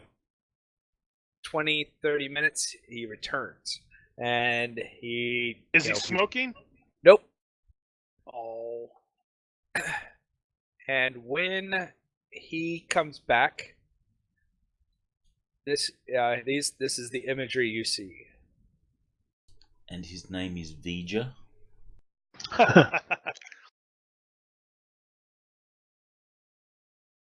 Well, that's new. Oh, wow. It does not look powered on. It looks dead, by the way, at this point. However, it does At this point. and it does have. There are, in fact, 2 Imperial patrol ships kind of doing sensor sweeps of the area. Well, that makes it a little awkward. Alright, Dang. so I know what the ships are, but what the hell's that big ring? It's a giant ring made of metal, of course. Well, if I just had to jump to conclusions, I'd say that's probably how these non-jump capable ships are getting around. Yeah, like a gate of some kind. A gate to the stars, perhaps. A stargate, if you will. Stargate. Yes, maybe it'll create an Einstein-Rosen bridge. Hey-oh. Yeah, but aren't those still only theoretical? Everything's theoretical until you see it. Yeah, that looks a little bit more than theoretical to me. Well, it explains a lot. Well, Could you right now it imagine just if looks that- like a big metal ring.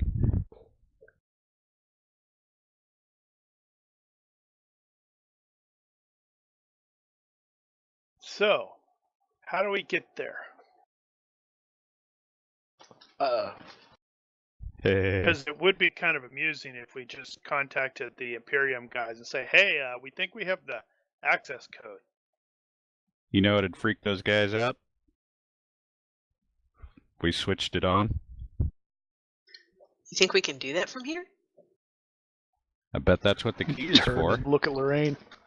Lorraine kind of grabs the device out of her pocket and looks at it and looks at the global, then looks at you guys, and kind of like she has this questioning, do you want me to try look on her face?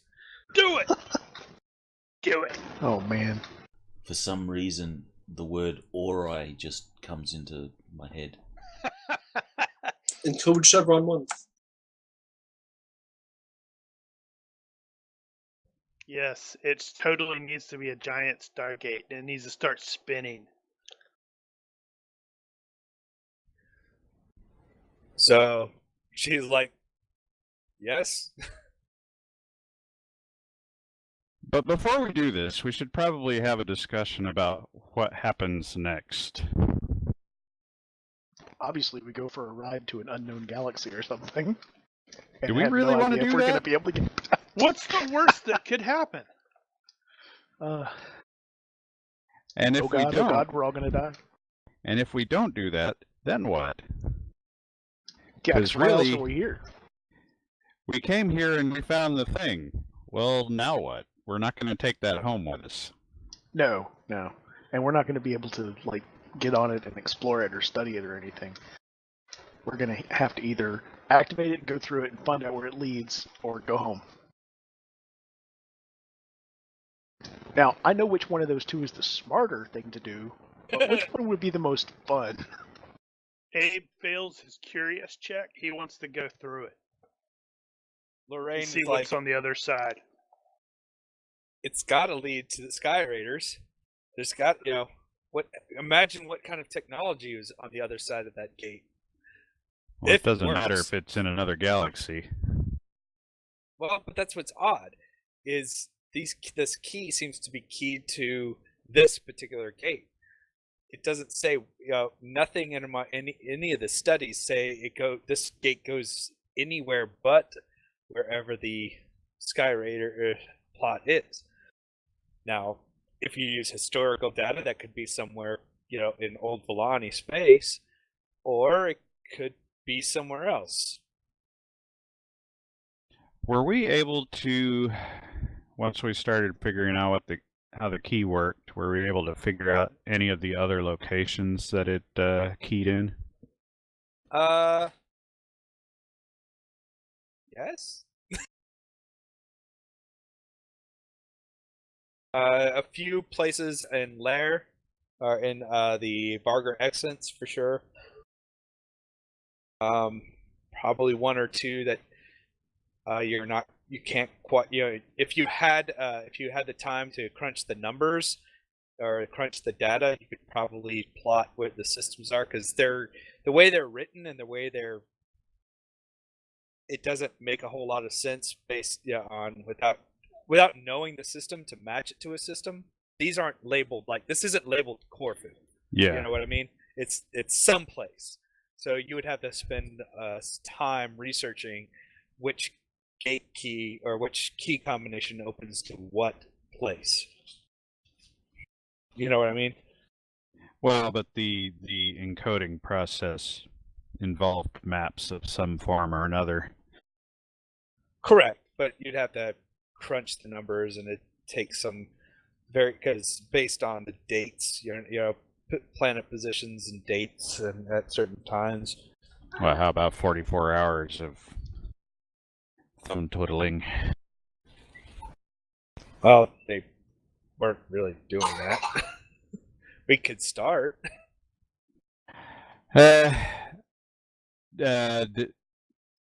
Well, okay. So, best guess at this point is that it looks like the other places it might go are probably known places in this galaxy, in this part of the galaxy. Correct. They align themselves with other various artifact spots that have been thought to have some kind of tie to the Sky Raiders. A lot seems to have occurred in Vargar Exit kind of zones, but because the Imperium doesn't have a lot of clout in that area, they don't have any way of confirming them. So,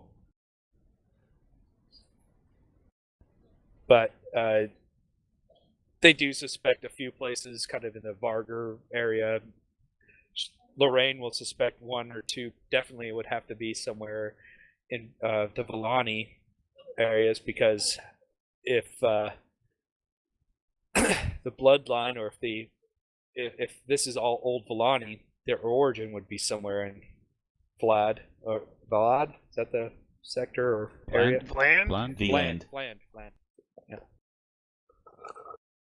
So, Well, it's Global's ship.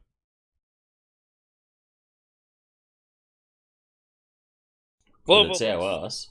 Yeah. What happens if this thing is a big space trash disintegrator? That would be unfortunate, What do you wouldn't think? it? It's a rhetorical question. well, that would suck for anyone going in and out of it, or going into it, more importantly. But Global's of a mind to, he seems to be rather indulgent with Lorraine right now, and he seems to be of a mind he's got curious too, and he failed his control. Yes, he's just he did. hiding it. Yep. He's just hiding it by going, yeah, let's do what she says. Damn, I want to see what's on the other side of that. Yeah. Well, do we turn it on and see what happens? Well, if I'm she doesn't want to game. turn it on, I'll turn it on. Oh, she'll turn it on once all she's looking for is once Ella Do says she's game and Abe says that, she turns the dial, and sure enough, there's a moment where it starts to glow, and then it glows steady, and whoever's on sensors registers a massive power surge coming in that direction. Uh-oh. So something just lit up, went full on power. Odd readings and all this kind of stuff happen, and everything seems to go stable for a moment. What about radio traffic? A few moments later, radio traffic goes crazy. There's definitely encoded Imperium traffic, starts transmitting. I'm assuming I can't break through that encryption, at least not right away, but can I determine how many sources and how they're moving about? Okay, you have two distinct Imperium vessels,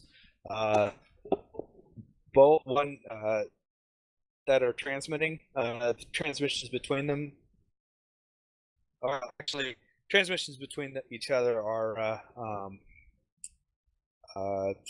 tight beam. So you're getting some encrypted transmission bursts from both of them, but what you weren't seeing before was any kind of external transmissions. Once that power surge get kind of stabilized, that's when you got a couple encrypted burst transmissions go out. After those went away, you hear nothing else. They go silent again.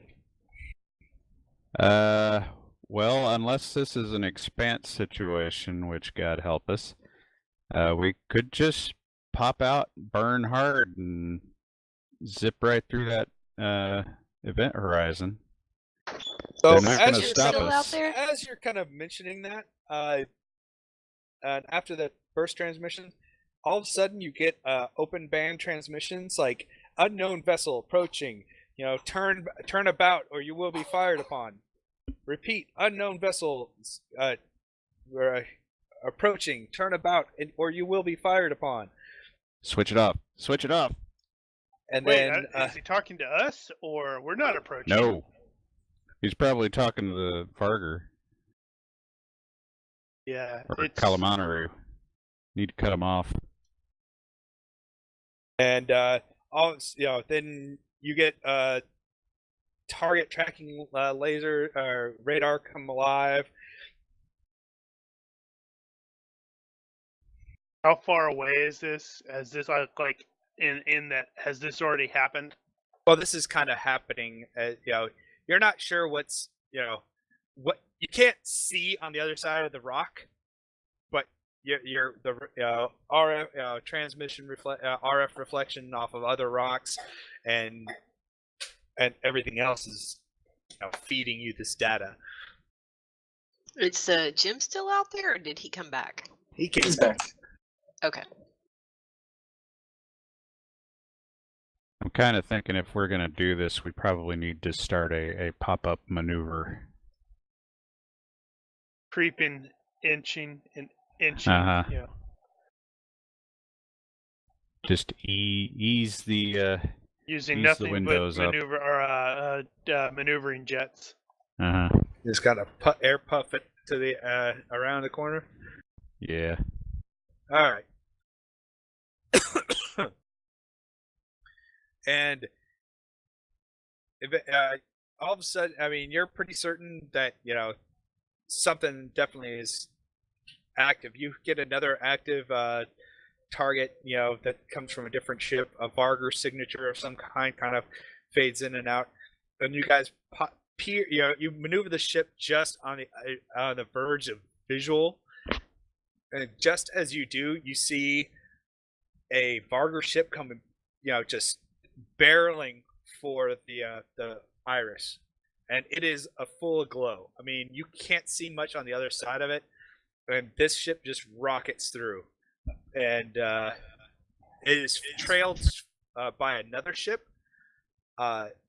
You see the first ship go through, and you're actually kind of amazed that it goes through, and there's this moment where your eyes seem to be playing tricks on you. That the ship passes through at they must have been pushing it as fast as they could be, but they immediately come to a much slower pace, like on the other side, but it keeps going in the same trajectory.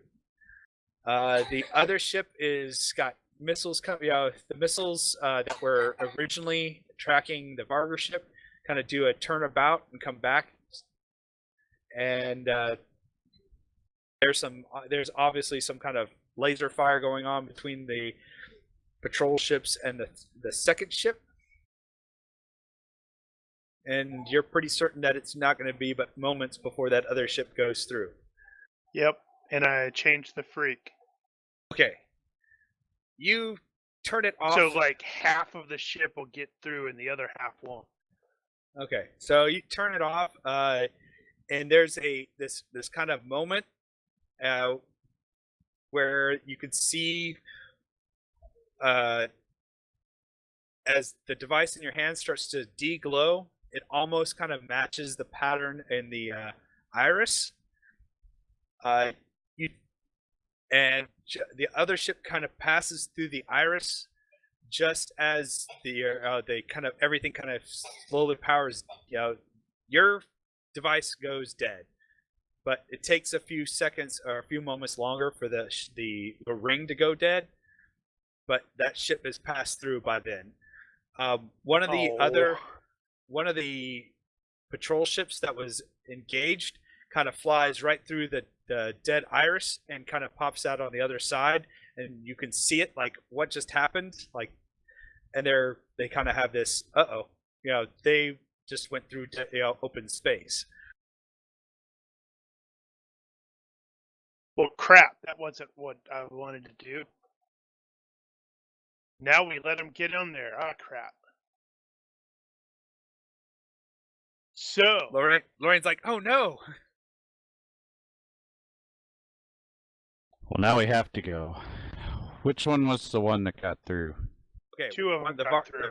The Varga ship, and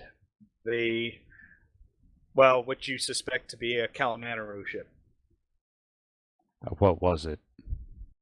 How big? Probably about a 400-ton. Looked like some kind of armed merchantman or something. Merchant. Mm-hmm. Yeah.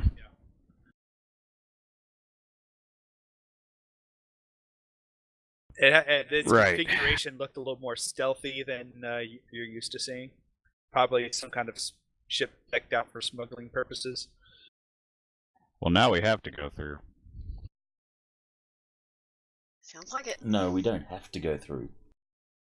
Yeah, we made this mess. Now we gotta clean it up. We don't even know if anything went through. They may have been just disintegrated. I just want to voice my objection to flying into this unknown space anus. Wow, that's boring. I say right up the rear. Well, there's a quote. Yep, that's good. Chapter title. Enter the space sphincter. All right. Sphincters Fine. in space. All right. Move us up. All right. If this glowing space anus kills us, I'm gonna kill you guys. All right. Duly noted.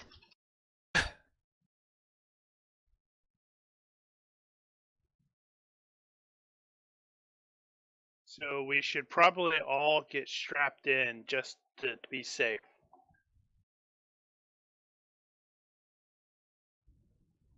All right.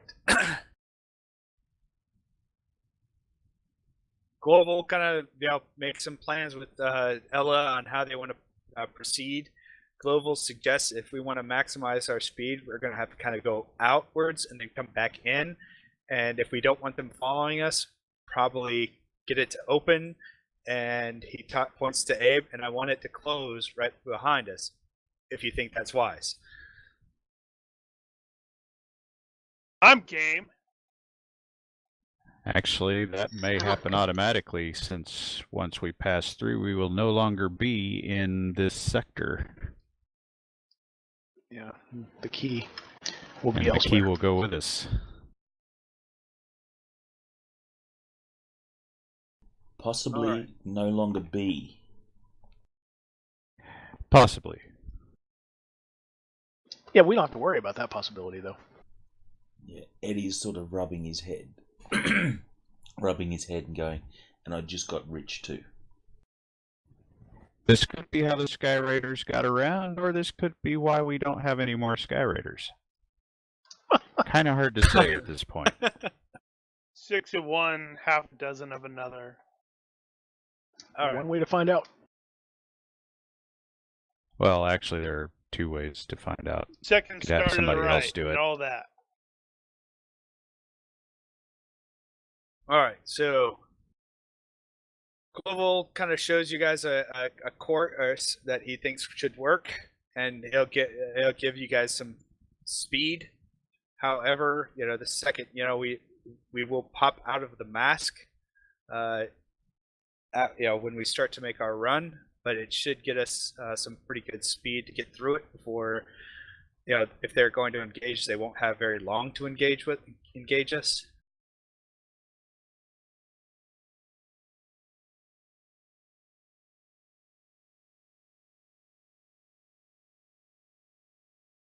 Everyone will, right. Global will instruct everyone to take battle stations, positions, and if you have to fire on the Imperium ships, fire to disable, not destroy, kind of thing. Point defense only. Hopefully, we'll be able to just shoot at missiles too. Correct. Sandcasters at the ready, that kind of thing.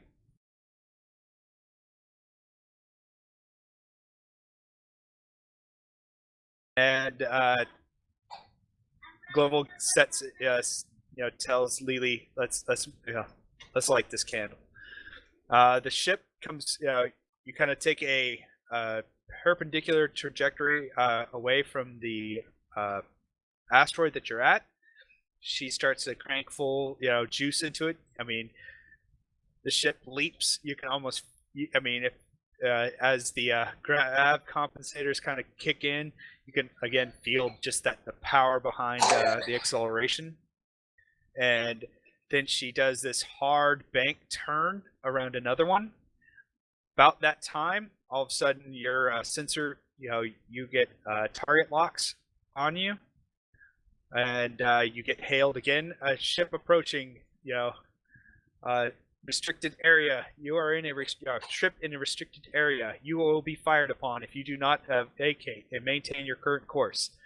And of course, you guys don't do that. She does a quick arc around another larger asteroid, which she uses to gain even more speed, and slingshots you around into the face of the ships, and you guys kind of burn straight through. Give me a couple Sandcaster rolls, because she's not going to be dodging. She's just expecting you guys to, any dodging will bleed speed.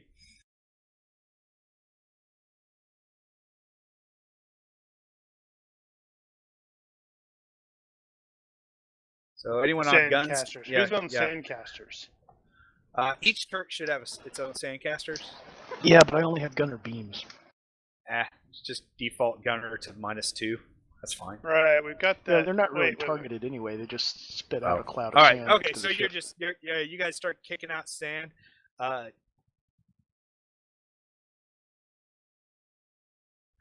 Okay. The ship does take a couple shots, mostly absorbed by the Sandcasters.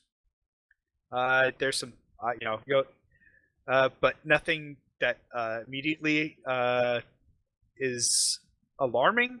And then missiles indicate incoming missiles. So I will target the missiles. I will need ship gunners to fire at missiles. You'll have an array of 6 missiles each. 6 missiles each. Oh my god. That's Yeah. total 12. Yeah, it's total of 12 missiles, 6 from each ship. Sorry, I don't mean each person.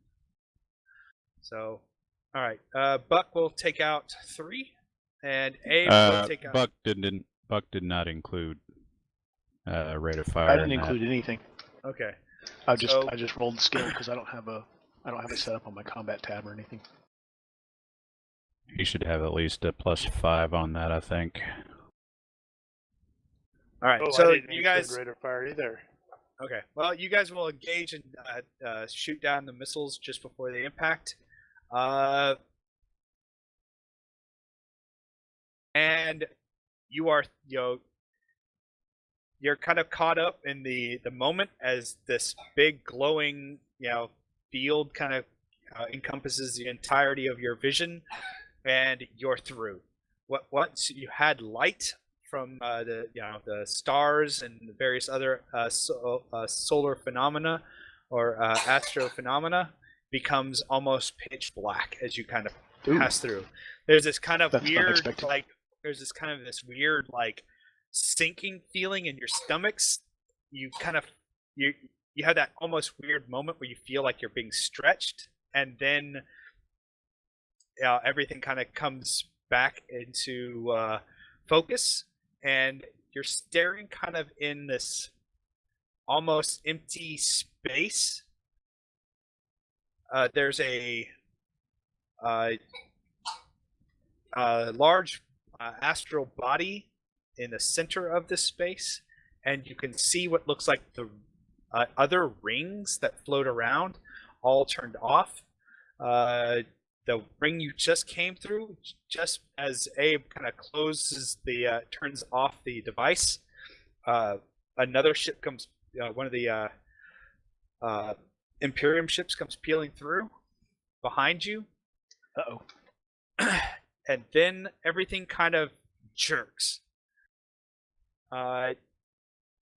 You guys are all kind of thrown forwards in your seats. The ship makes this kind of high G alarm sound, and you guys are kind of thrown forward in your chairs. And apparently Eddie was walking, so he's dead. Okay, so before Sorry, Eddie, before Eddie even left his seat, everyone kind of is thrown against their belts and loses consciousness for a moment. Everyone kind of after a few moments, you guys slowly regain consciousness, and your ship is registering a high G event, a quick deceleration, and is chugging along on autopilot at about 6 Gs and no more. That's still not slow. No, it's not slow, but you can't accelerate past.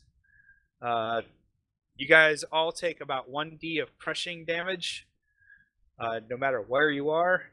Ouch. Ow! That hurts.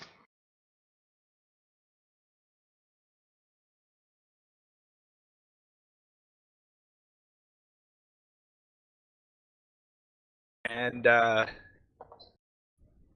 as the sensors kind of come, you kind of start getting a read on the sensors. Eris, give me a roll. Let there be sensors. Nice you roll. deciding that you're already passed through whatever it is, the ship behind you that followed is kind of on a steady kind of course. It's slowly taking it away from you, but it doesn't seem to be maneuvering very much at all. It just kind of seems to be drifting, but at a steady speed of about 6 Gs as well. You catch 2 additional ships ahead of you. Both. You can't drift at 6 Gs. Well, you're not. Okay. Is it tumbling? It's not. What is it? Okay, you're not. Okay, you're not at. Okay, 6 Gs acceleration. You're not accelerating. You can't accelerate. You're at a fixed speed, is what I mean. We are moving at a fast velocity and not accelerating. Exactly. Everyone's moving at a steady velocity. Does it seem like we are being forced to stay at this velocity, or is it just... Yeah, she's not... it doesn't... Yeah, exactly. You're not sure what's keeping you guys from going any faster. Oh, are the drives actually still active? Yes, but they don't see... The more you pour into it, it doesn't seem like it's doing anything. So we are accelerating, but our velocity is not changing. Correct. It's like trying to drive with the brakes on. And Buck, being in engineering, you're pretty much, you and Enzo come up to the same conclusion that if we keep pushing them like this, it's just like trying to drive with your brakes on. You're going to blow something out. So you guys throw your emergency, disconnects so that you're not pushing any more power than required. Okay. We'll report that to the bridge, of course. The Varger ship seems to kind of take this tumble kind of maneuver. It doesn't seem to be accelerating, deaccelerating. It just seems to be at a tumble drift. And the Kalamanru ship seems to be maneuvering without accelerating, but it too looks like it's taken, something is not quite right with it either. But Sorry, go ahead. I was going to say maybe they'll tear themselves apart instead of shutting down.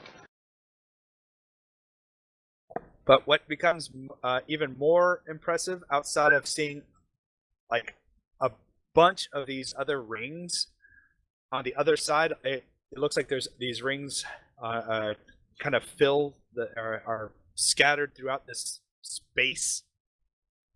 That's the only way you can really call it. You're kind of like, you feel like you're kind of in a pocket dimension of some kind. But in the center is what looks like a small cluster of asteroids. One exactly like a nexus point of some kind. But in this very center,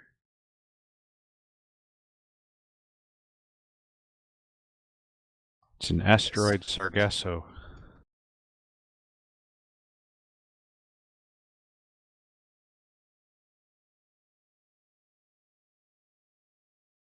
But of course,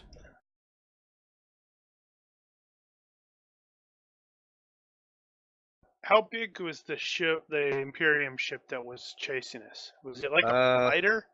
No. It's it's a patrol cruiser, so it's up. Okay, that bothers me less then, because I was thinking if it was like a freaking fighter, then it's like, yeah, we probably need to grab it or something. yeah, actually, when we get the opportunity, Hank was going to recommend to the captain that we attempt to hail the Imperial vessel and come to terms, because they're going to be stuck here without our help.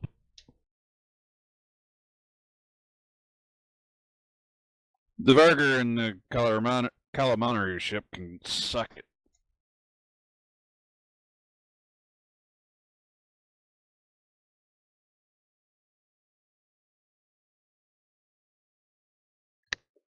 Fair enough. All right. We'll get Glover's okay on that, or Global's okay on that before we open up a communication frequency. Hey, All right. you guys okay? There's after a couple attempts at hail, you get a response. It's like ship hailing on open channel. Yeah, this is the Imperial ship Lightning.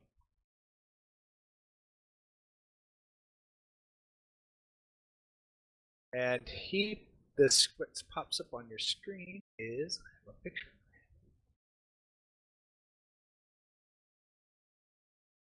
Or I should have a picture for it.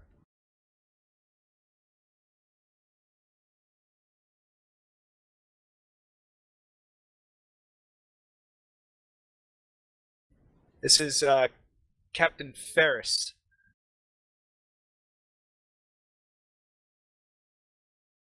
Must not have put him in that folder. Stand by. I have a photo for you guys. Does Ella know the name? You don't Means he's recognize it. important. Global. Global doesn't seem to recognize it either. That's actually a good question. I guess he's captain of a ship, so he would be captain. Yeah, it depends on how big it is. He could like actually be a lieutenant commander or the equivalent, but since it's, he's the ship commander, he's the captain. We'll call him lieutenant commander as rank. You'll see it on his boards, but he'll be, for all intents and purposes, he's captain.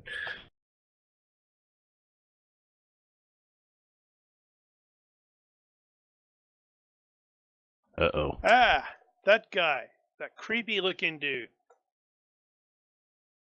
It's like, ship identified as, since I'm guessing, do you guys have your transponder on, or masking?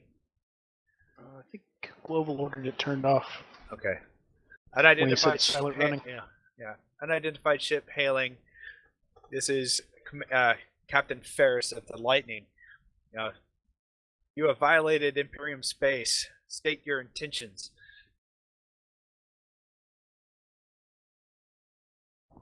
Does Global have anything in specific to say? Global will, are you letting Global talk?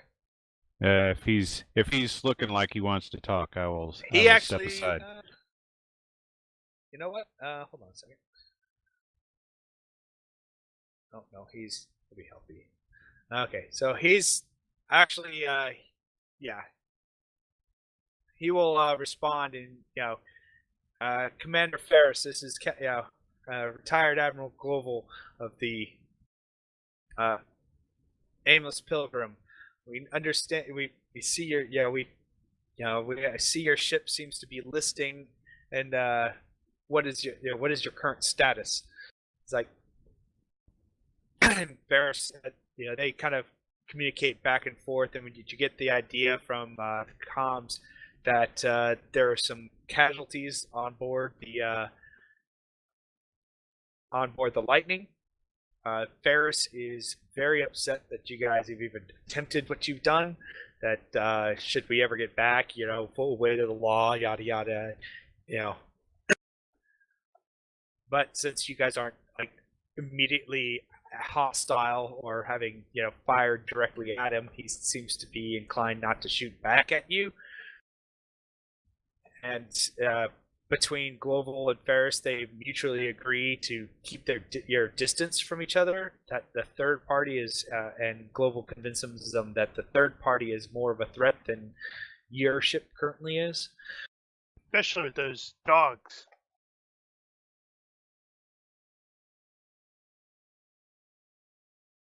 But no consensus as to what to occur next is given. Ferris is under the impression that you guys should keel over and basically pull over and let us board you, kind of thing. Global says not on your life, etc., etc. Other than some big words, what seems like a who's bigger than who kind of thing. They kind of just agree to not engage in hostilities other than harsh language. It's totally because Global said, "Yeah, hey, I know the Archduke. He's my boy." But what becomes concerning to everyone is the Calaman ship does take on what looks like more life and starts to maneuver towards the station in the center.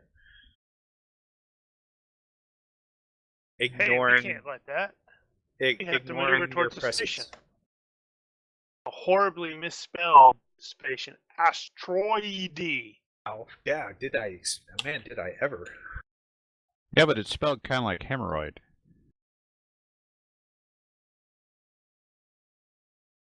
So that glowing space anus wasn't actually an anus, it was actually the donut that you sit on when you have hemorrhoids. Space hemorrhoid. It's a hemorrhoid ring, yeah. You realize that's still wrong, right? I know.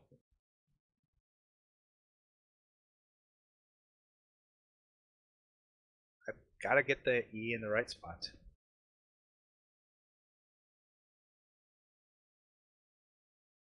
That update properly. Didn't say I was. Well, Abe is going to be doing first aid on everybody. All right. How many? Because that's a lot of freaking rolls. And his skill is 19. Yeah, you'll be able to patch people up. I'm sorry, it's 20 with a first aid kit. And even more with the med bay. The ship, anything that wasn't pinned down is kind of thrown around. Cargo is cargo that wasn't sealed or locked down has shifted a bit, but there's no major structural damage or anything like that you guys that you note.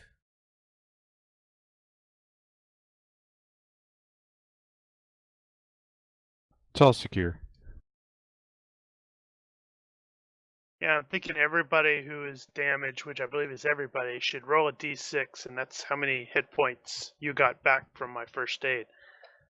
Sure. 1, you suck.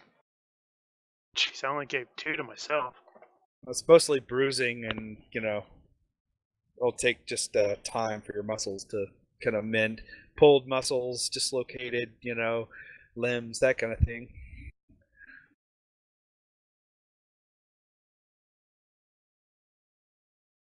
Whatever you inject into Eddie, he says, yes, that's the stuff.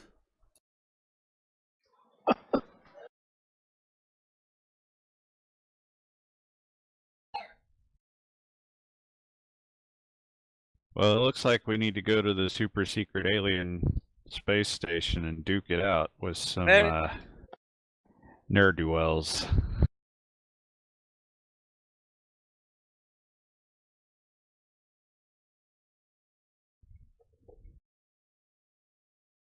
I agree. Ferris will basically, shout at Global, "Don't you dare go over there!" Blah blah blah. But the ship doesn't seem to make any kind of maneuvers to intercept you at the moment. You're welcome to come along. Honestly, once we get what we need, we should just give them the key and say, "We'll give you the key if you don't prosecute." Yeah, that's kind of what I was thinking. What's the worst that could happen with us giving the Imperium a massive facility like this? I can think of a few things that are pretty bad. Yeah, Global's like, I don't like that idea at all. And we can Like, keep and I it work for for the- ourselves.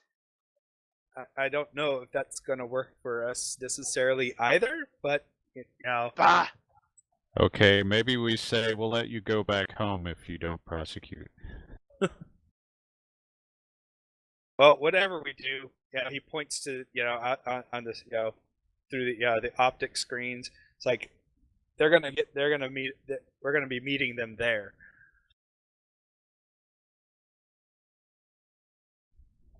Yeah, well, their presence might be welcome, depending on the opposition's numbers.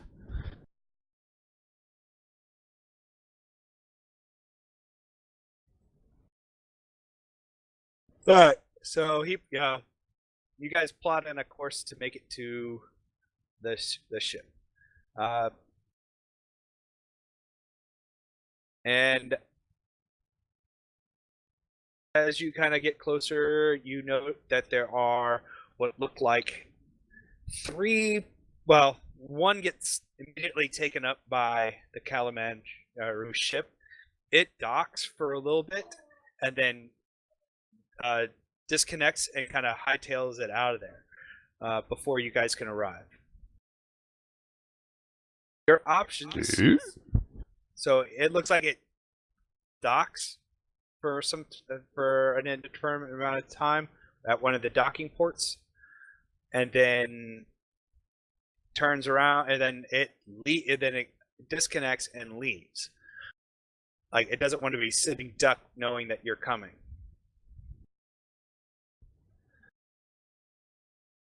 Does that make sense? Did they have enough time to yeah. explore or anything, or are they? Oh well, it doesn't look like they had enough time to explore. Okay, Like I get it. Kind of connected. Looks like whatever they were doing, they were dropping people off and then leaving without. Okay. It's like Obviously, they dropped off a PC party. Global So we're going to find a train there so we can throw Terran off of it. Mm-hmm.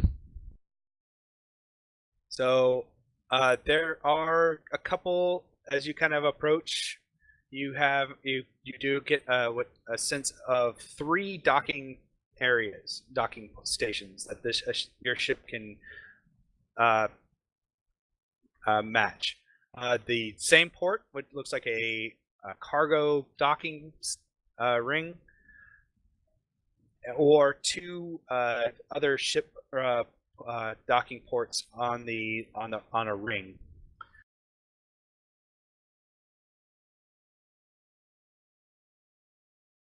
So we use the same one. This is a really bad. Okay, this is a really bad. I'm just using this mostly for visuals, but if you think they docked here, and one on the opposite side of that ring. Is it spinning Right. or is it stationary? It looks. We'll call it stationary.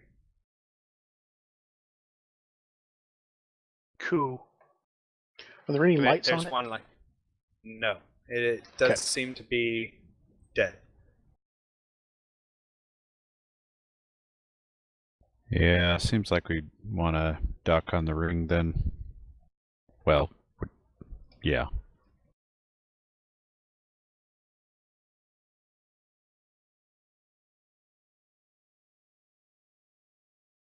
Could always shuttle it over there too. That's not a That- bad idea. Yep, Global's fine with that. And it keeps, because Global was going to say, if you want me to dock, I'm going to do the same thing. I don't want to be a sitting duck for anyone waiting on you guys. But if you do a shuttle, Godspeed. Hopefully, you guys didn't. No one takes the shuttle out, but it gives us 2 options to get you off if they do something silly like. I can meet you at any one of the ports with the ship.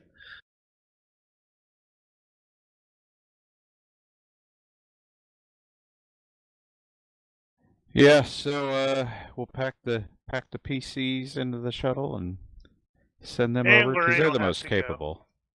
Lorraine will have to go, so we end up doing a babysitter mission. Plus, she's the expert. We don't trust Lorraine's her not dad. gonna not. Yeah, her dad.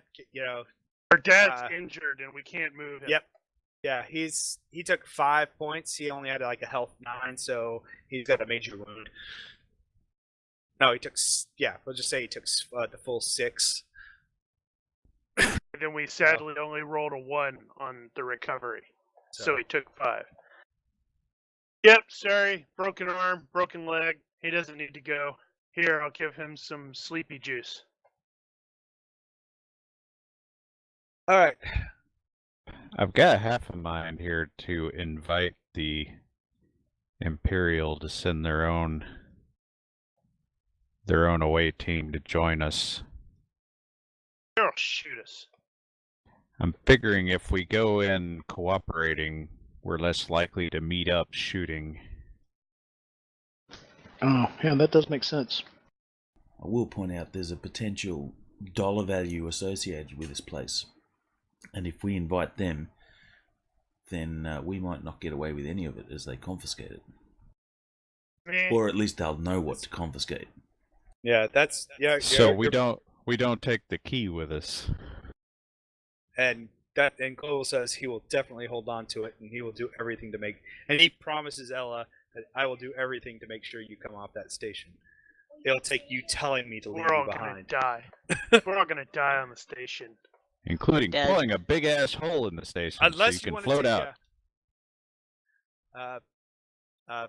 Eris will again note your activities and again demand that you wave off and not go to the ship. Setting foot on that station will be in direct violations of blah blah blah blah blah. Oh, and then Global Ferris. turns it off. Right. Yeah, Ferris. Ferris. And then I heard Eris. I was like, wait, what? Huh? No, Ferris. Sorry. And then Global will just turn it off. Like, obviously he doesn't want us going there. They're not going to be, friendly if they do catch you on the station.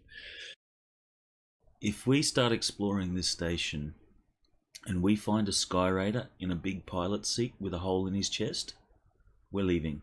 We're leaving Yeah, right we're away. gonna see that and go, Right nope, away. Nope. Nope, we're nope, going. nope, nope, nope. And we're going to nuke it, just to be safe. Don't you want to look in this Nuke it from orbit is the only way to be sure. Yeah, and as we're leaving, we're like, it's all yours, buddy. Have it. No, we transmit to Ferris on the way out and say, "Do not go in there." Woo! Woo! I had Taco Bell for lunch.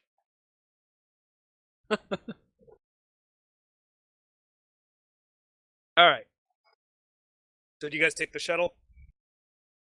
Yep. Are any of the other NPCs insisting or have been insisted to go along? No.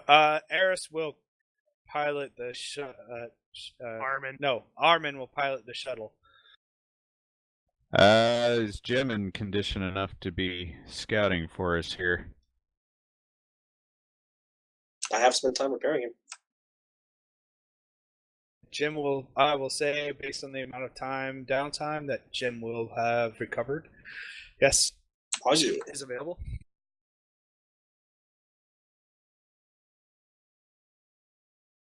How much does he recover? Well, let's see. 12 hours of repairs. He had current hit points of. He went down. He's got 17 of 19 hit points. How many times a day can you roll health? Or It's 1 roll per day. Every margin of And- success is a hit point. Yeah, it's 1 for a regular success, 2 for crit. okay, so go ahead and roll me because it's been basically almost 2 days. If you want to roll the second repair roll on Jim. I mean, right now you're 17 of 19. Oh. Hey, EX. why dice? Why No. dice? So we'll call Jim at 17 of 19 hit points. You're gonna there's just some parts that you're gonna have to manufacture, and it's gonna take you some time, some plating and whatnot. But I mean, Manufacture a. yeah, but it's gonna take you I time. know. I made a joke. Okay, so that's the current health of Jim.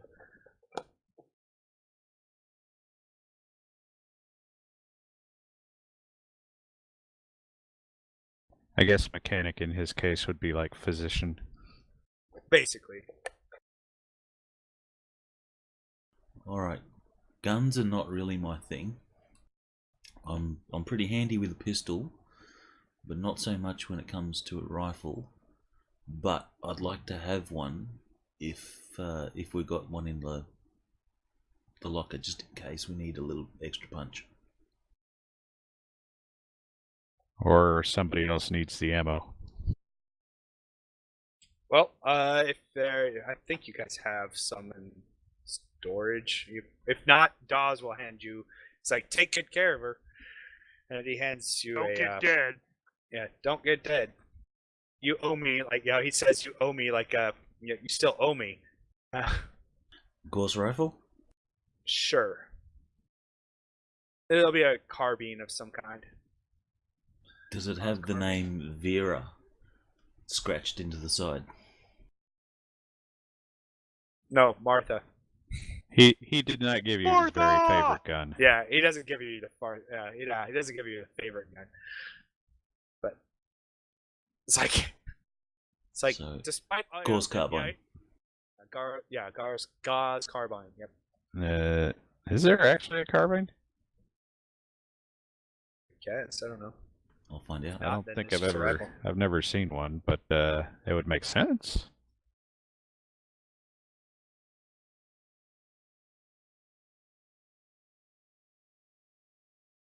Guns. The Gauss rifle, Gauss needle rifle. Oh, I guess it's just a Gauss rifle. I'll call it a needle rifle. No, we'll call it a rifle. Why not? Gauss rifle.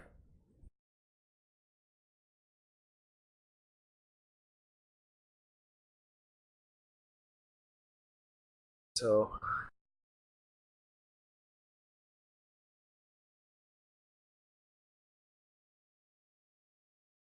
All right.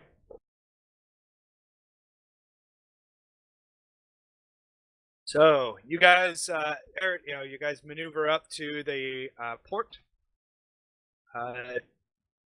It takes a few moments for you guys to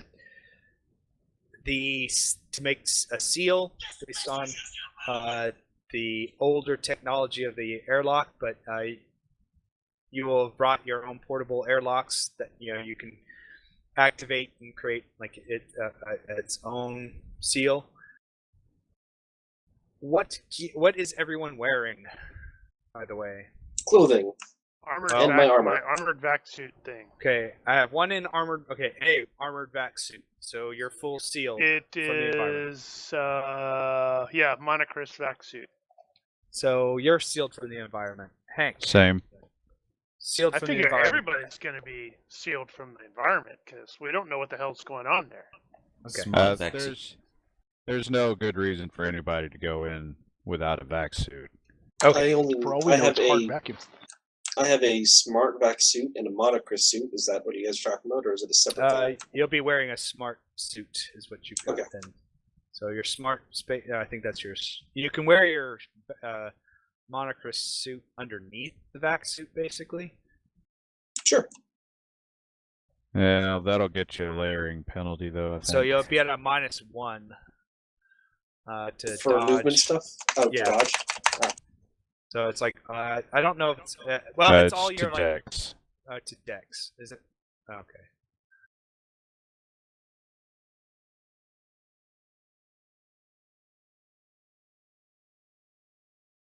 Okay, so it's dex overall. Uh-huh. Okay. So all your dex-based skills just consider 1 less. Okay. All right. Good.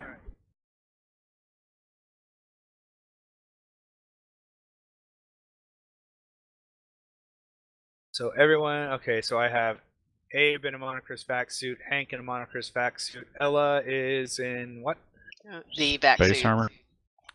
Yeah, it's Yeah, space whatever. armor, right? Yeah, I think she has space armor, but I can't remember if she got that replaced or not. I think Buck had space armor as well. Yeah, originally, but like Ella, I'm not sure if it got replaced. Oh, right, because you guys... Well, they didn't It was They didn't destroyed. peel you out of the armor, did they? Yeah. Oh, they would I have. don't Yeah, know I don't know if we would have had the space armor down dirt side. No, yeah, I think they ended up leaving their space armor behind. Most of us were using whatever okay. ground stuff we had. Well, that's Yeah, good because those were I the didn't two take most my- expensive items that got Yeah, I that know. we thought got destroyed. Yeah, because Alright. I didn't Yeah. take the monochrome vac suit either. That's So, the yeah, heavy space armor. armor. Okay, so Yep, armor. Okay, Ella and Buck in space armor. Eddie. Smart vac suit. Okay. All right. So He's now, like looking around, going, "I feel under trust here." don't get shot. You guys are And, going first. I just want to point that out. All right. So. Yep. They make a seal. Basically, you get what registers on the other side is stagnant air. It is breathable, but there is unknown particulate matter, non-biological. Is what the readout says, and We'll then scan you- it when we get in there. Yep. So you make a seal. You cycle through the ship's airlock, and then you cycle through the station airlock, and you're kind of bathed in like a dark corridor kind of thing. Writing? Hold on. It seems to be of that strange Fulani text. Hold on a second. I have an image for you.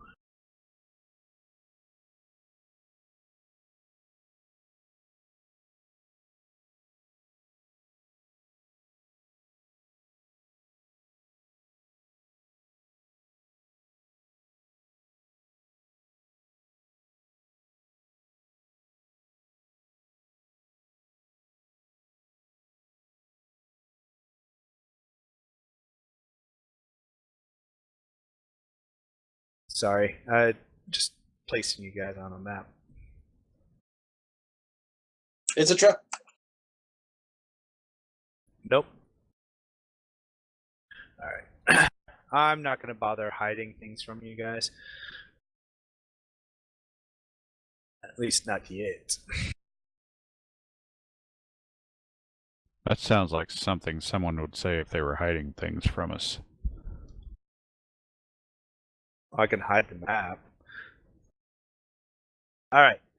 You kind of cycle through the airlock into what looks like a kind of a storage area, ready room kind of area. Yeah. Mostly looks like for the onloading and offloading of passenger or people, not necessarily equipment, or not heavy equipment in this case.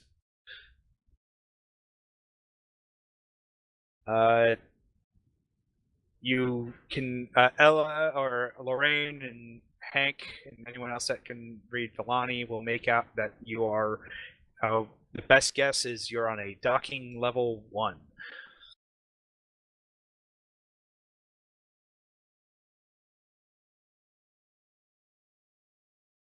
And there does not seem to be much in the way of power at all. As soon as we get in here, I want to start analyzing the atmosphere, determine what the particulates are. Yep. Okay. Bioscanners kicking in. Wah, wah, wah, wah. Okay, bioscanner reads nothing biological in your immediate area, aside from you guys. The particulate matter seems to be mostly dust with a high concentration of heavy metal. Wow, guys, there's a lot of anthrax and Megadeth in here. I was about to say.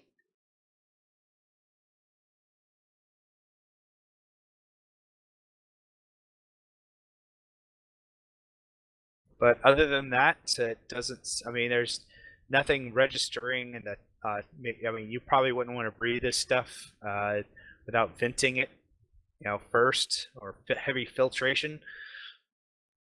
Yep. There's no air cyclers going on. This station to you seems dead and kind of creepy.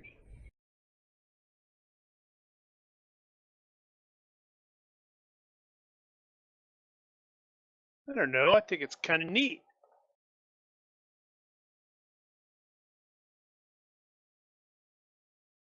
Lorraine will ask Hank, for the 5th time, how to do that.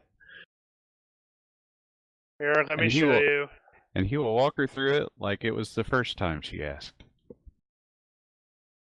Oh, okay. And then, with Abe and Hank, she'll kick it on her IFF, registers on everyone's sensors and TAC nets. Figures. Hey, I gave you a reason to roll teaching. Let's just get the I failed too. Let's get the bad rolls out of the way on rolls that don't matter.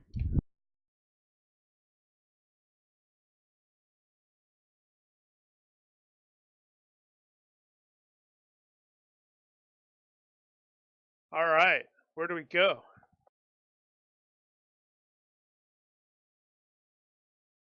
They just head that way. Not really sure. We need a map. Got a map. No, I'm looking at it. On the station, we need a map.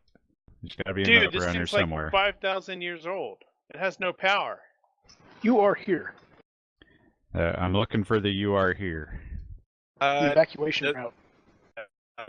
Well, you can kind of make out the where the markings for that route would point you in this direction, but nothing that says other than it looks like you're currently on a docking area. Your docking level 1, or in port on the is starboard. So starboard side. No, I'm sorry, port side. Starboard is right. Would this really have a port starboard? It's not. The enemy's gate is down. Enemy's gate is down. Yeah, but it's radial. Ella's gonna poke her nose into what's in this room up here. Shine a flashlight around her or something. You're kind of having. You have to manually force the doors. I'm guessing you probably brought pry bars and whatnot. There's actually emergency release bars. So opening them up, it looks like a storage compartment. Looks like it has various things that you would, supplies, ship supplies. It's got canisters of various compressed gases. Enough for ship board systems. Look like some food stuffs.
Huzzah, we're live. We are live. So, you guys have boarded the station, and you're currently exploring what looks like a very dead, powerless structure. Send the- scout. Yeah, but the doors are sealed. There's manual release. You guys can open up those, like the emergency release bars and all that kind of stuff. Fail-safe release mechanisms.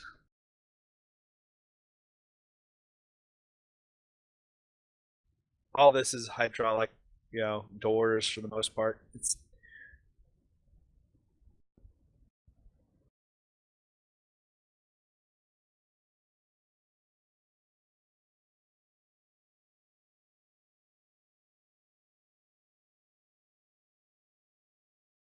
All right. Yeah. So the areas above and below are like ship resupply storage equipment, everything from your smaller repairable parts to biomass for food pastes and stuff.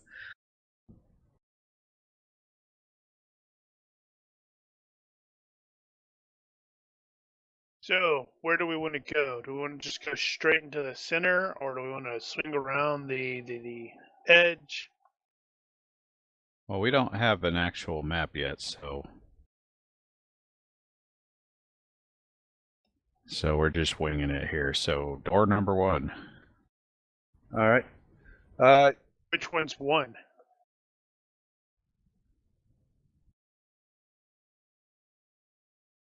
All right. So, like I said, the two northern areas are labeled as storage.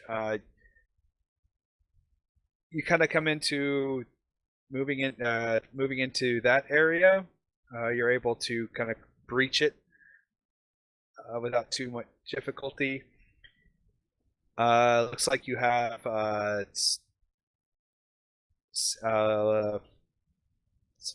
backsuit lockers and equipment, individual gear lockers and stuff on either side.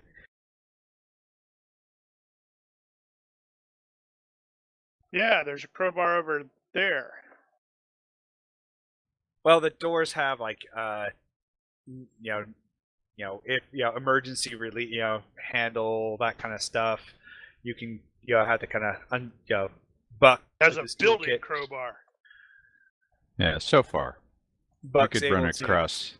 We could run across something that needs a little extra Well, he help. said there was vac suit storage and tools. We'll go up. Crowbar. So, as you get to that door, though, as your light plays across it, in the spray paint looking kind of rough is the Volani symbol for warning spray painted across that door. Like warning, danger. Danger, danger, Will Robinson. If we open it and there's a whole bunch of those egg things, that's when we go, nope, nope, nope, nope. Eddie just sort of what's the word I'm looking for? Acclimatizes to where the exit is.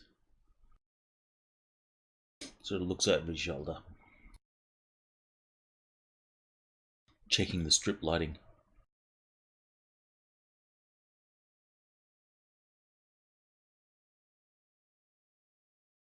Does it go into any more detail other than just warning? I mean, because Nope. is it like biohazard or... It looks like someone with a spray can of paint or something just marked that door saying danger, warning, or danger, Now, didn't we have some information about a plague issue with them? I thought that was something that Abe had managed to. There might have come up been a with plague, in the- by the way. Yeah, it was like in the stuff that I gave him. Yeah, Some kind of biological event. there was a biological event. Right. So keep your helmets on. Although, Eddie, feel free to take yours off. And take a deep breath and tell us if everything's okay. Why are you guys Yeah, I'm pointing your not that guns at me stupid. now? Okay, Alright. so we're expecting a biohazard. Next door. All right. So peeling that, releasing the auto release for that, you get a what looks like a ring corridor to the station.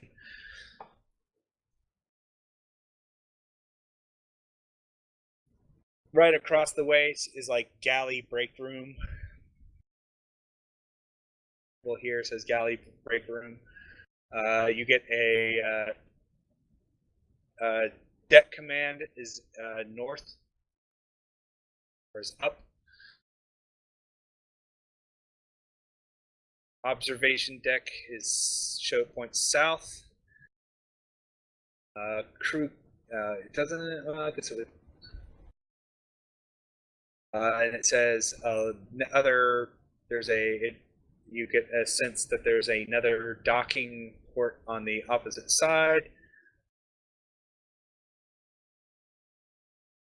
and a emergency docking collar or to the north as well.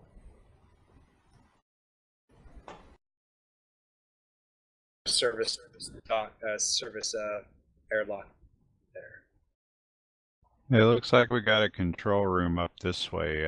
Let's see if we can go and get a status report or something.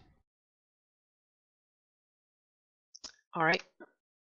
One thing you guys will note is along the edges of the walls is kind of like this.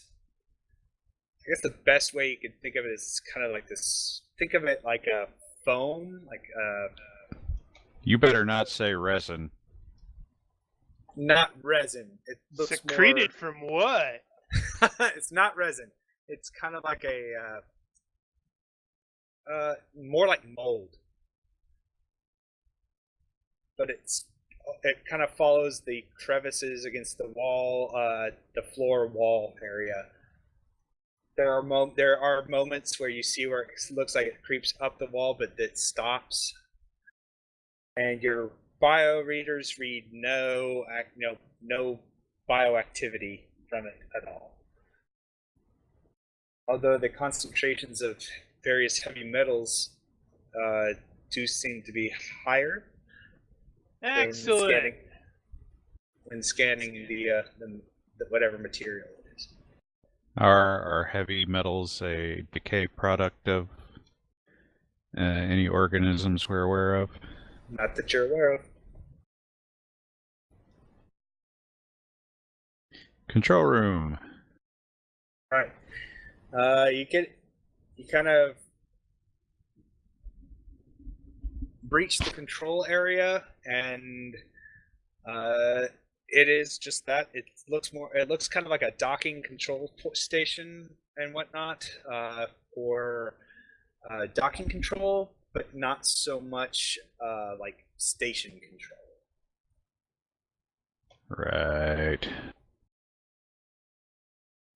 There are some old terminals here, but you have no power to them.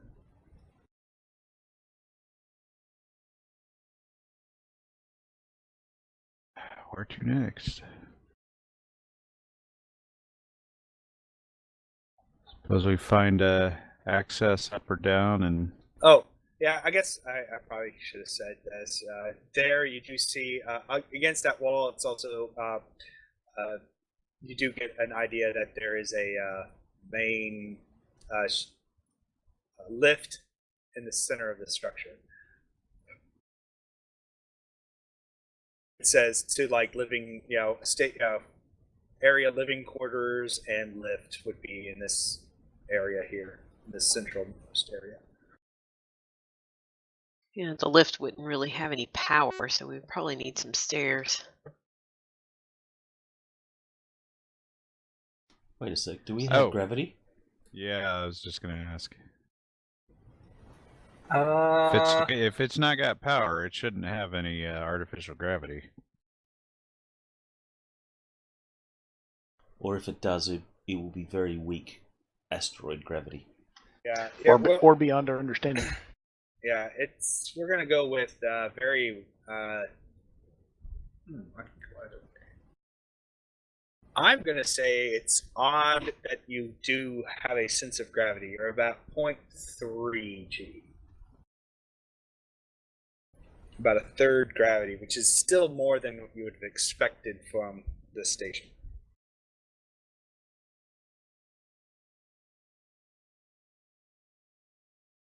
Okay, well, that would tend to suggest we have some power somewhere.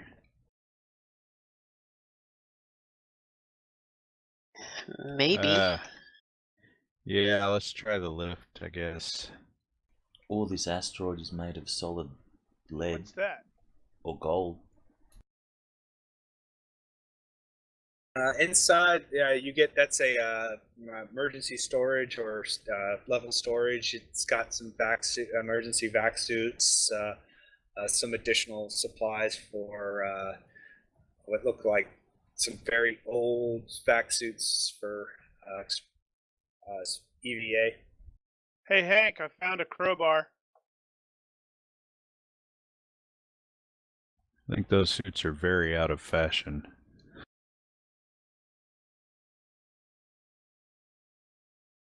Or maybe ancient spacesuits are an in thing. You know, flares on spacesuits are coming back. The spacesuits are in harvest green. Bell bottoms. Yeah.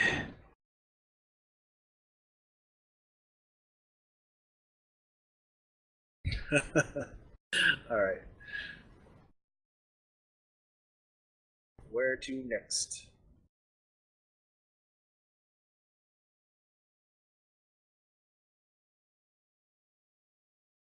I'm thinking just do a wide sweep around, check each one of these rooms and stuff like that to see what they are. Yeah. All right. Because we may find one of the map things that that Hank is looking for. All right. You get to if we just keep going in a clockwise progress, you'll get here. It's again it is just another kind of docking ring and whatnot. However, what makes this one a little different is whatever happened here looked like there's like a more rushed exodus out of here. There's like a back suit against the thrown on the floor. There's some gear tumbled over, some stuff dropped, and more disarray in that area.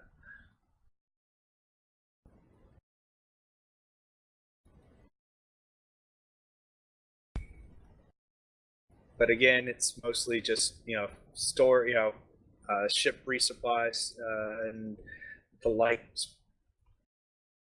tools, equipment.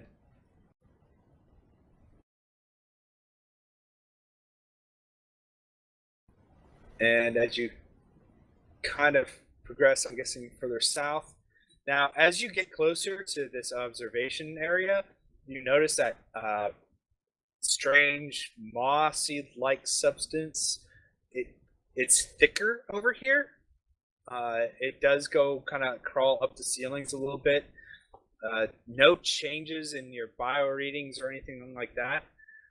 But when you get to like the doors and whatnot, and look through the portholes, it like covers everything inside there. So like where it would look like. So what is it? You're not. Your sensors can't make head or tails of it at the moment. It doesn't register as biologic. Now We should take a sample. We should take a sample back to our ship for study. Roger. Now I'm going to take a sample. You do have it does have carbon signatures, like what obviously looks like plant beds and whatnot. There's a hard carbon signature, all the particulates for life, but there's no life in it. You're not registering any cellular activity or anything like that, or and whatnot.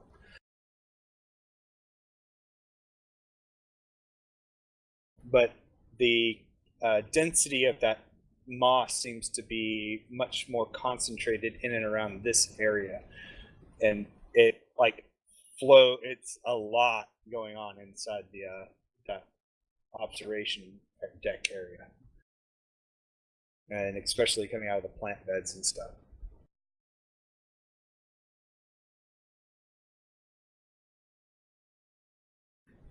Somebody give me a. Did you guys go in there? If I don't have to, I'm probably not going to. Give me a. Everyone, give me a perception roll in the box. I don't want to do a perception roll. Oh my gosh. Eddie, so as you guys are like looking at it, and you see the dot kind of bend over and look at stuff. You When see the hit- skeleton hidden in the moss there. This is the thing that's going to kill us. As Probably right. Abe's head kind of his helmet, light as he kind of gets close, his head gets a little close to the wall as he's getting a sample, and you kind of see that moss, like a small blue, like right where his flashlight is, this small bit of blue mote kind of starts to glow for a moment, and then immediately dies as he kind of moves his head away from back from what he was doing. But the mote kind of flickers away. It's almost like you didn't even think you saw it. You're like you weren't sure if it could have just been a bit of play of the light of his helmet cam glinting off something, but you're almost sure for a moment there was this blue mote of light. Yep, I just took a sample of this protomolecule, guys. Fantastic. All right, how close is Eddie to Abe? I don't know. How close is Eddie to Abe? This is in narrative. Right, Eddie was sort of keeping up the rear, watching to see if anything approached. So, in that case, Eddie won't be too close. He'll say, "Ibrahim, be careful. Don't get too close to that stuff. It glowed blue." Really? I'm gonna grab a flashlight, see if I can't make it glow blue again. Flashing your light on it doesn't seem to do anything. So It's not glowing glowed. blue. It glowed blue and then died again after he moved away. That was right. Yeah, it almost looked like the closer his helmet was to when his helmet nearly like pressed against it, that's when it almost glowed blue. Like, imagine a magnet. You know how when you get two magnets close, you can feel that. It's almost as if Right. So Eddie will say it's when your buff head was next to the wall. Huh. Yeah, tell Mr. Curiosity what to do to reproduce it. Yeah, I'm gonna dig around and pull out one of my batteries and see if that does anything. All right. So So one of the small. It's like the equivalent of the AAA. all right, as you kind of bring a battery close to there, you're almost like Eddie's just seeing things, but for a moment, you actually catch a blue mote, and then I told you. it kind of like after a few seconds, the mote stays lit as you hold the battery, but then the mote just slowly dies out. Neat. So check the battery. Is the battery now dead? Yeah. Like, that did it was suck my all the next, power? That's my next thing. Yeah, check the battery.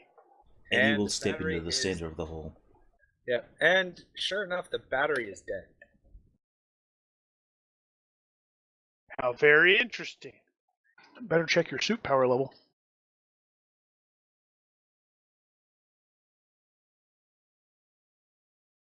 Electric vampire moss.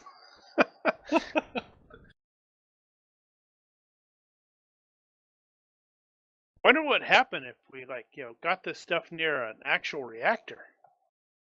Probably a bad voodoo.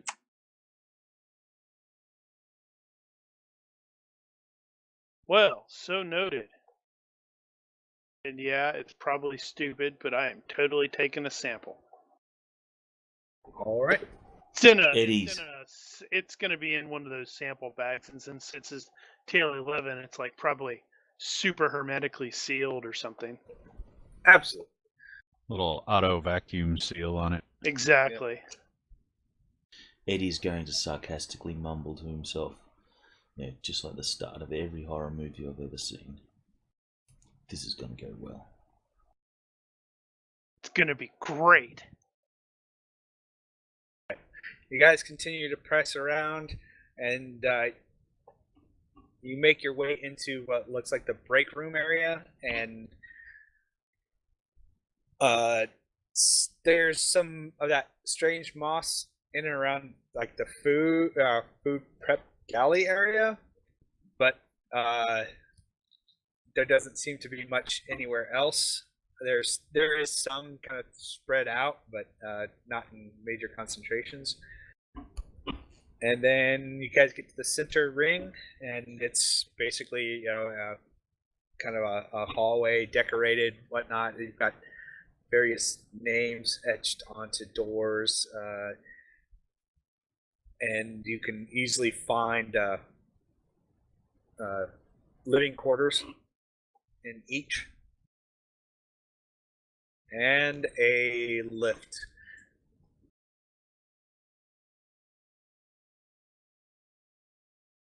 All right, is the lift here?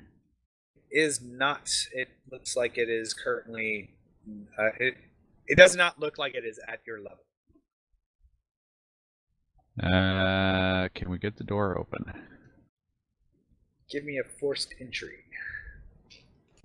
Yeah, forced entry isn't what you want there, but or mechanics or whatever it's gonna be. That would make sense.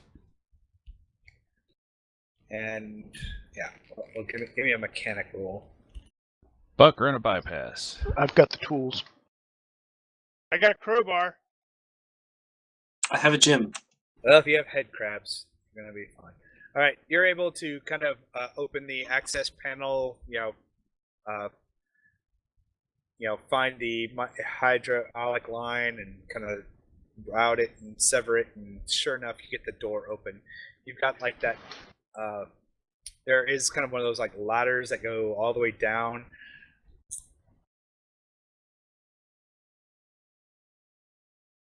You can say Jeffrey's Tube. We're all friends here.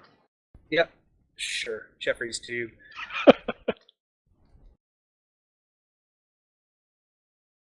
And none of us know who Jeffries is. It's just something that has passed on through the generations. Well, you see, originally they were just called the Tubes, and then a guy named Jeffrey got stuck in them, and it was a galactic, manhunt for Jeffrey, and well, since then, they've been Jeffrey's Tubes. Because every tube could belong to Jeffrey. I don't believe you. Well, alrighty then.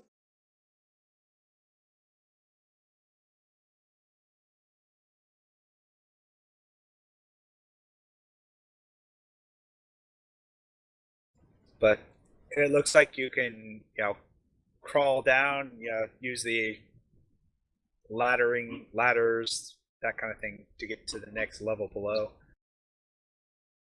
Funny how some things don't change. Like war. Up or down? War never changes. There's only down. Well, that was a question for everyone else, but yeah. Oh, but there's only one way to go, so that settles it.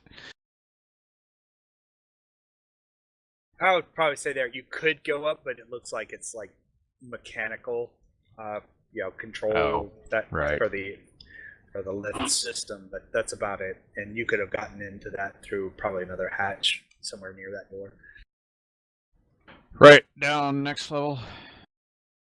Going down to the next level. Actually, wondering if we should. Well, but Jim can't get through the doors, can he? Not unless somebody opens them for him.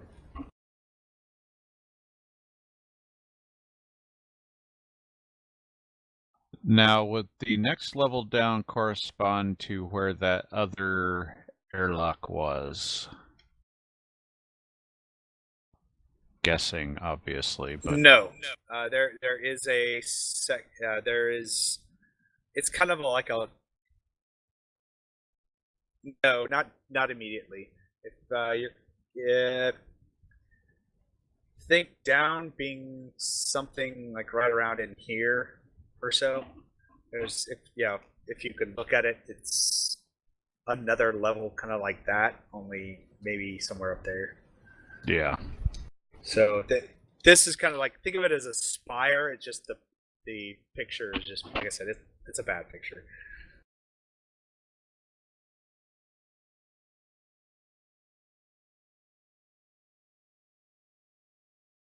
Oof. The map is changing. It's a whole new world. We have to wait for the level to load. Loading. Please wait.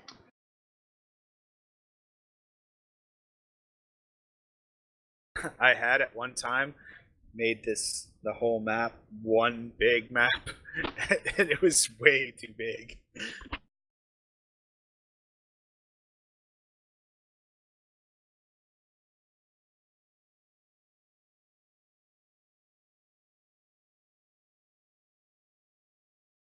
Actually, we need to stop here and there and sort of see if we can pick up any vibrations in the hull from other people banging around below us.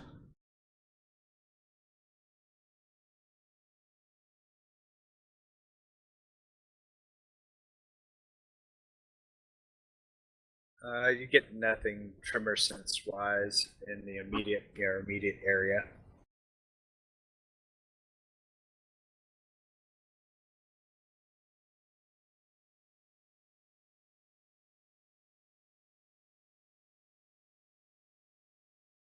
Door number 1 or door number 2?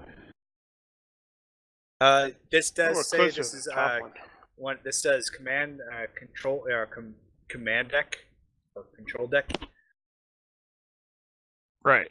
This seems like the right place.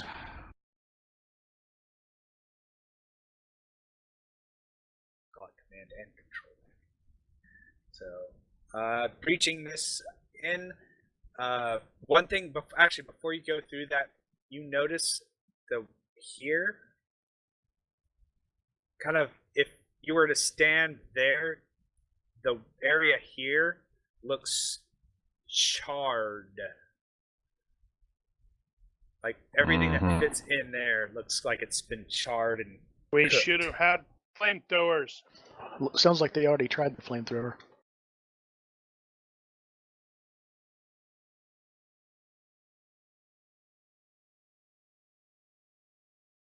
And as you enter, it looks like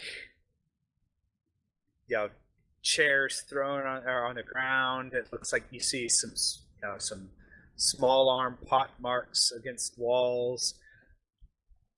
Some minor explosive damage, probably seismic survey charges.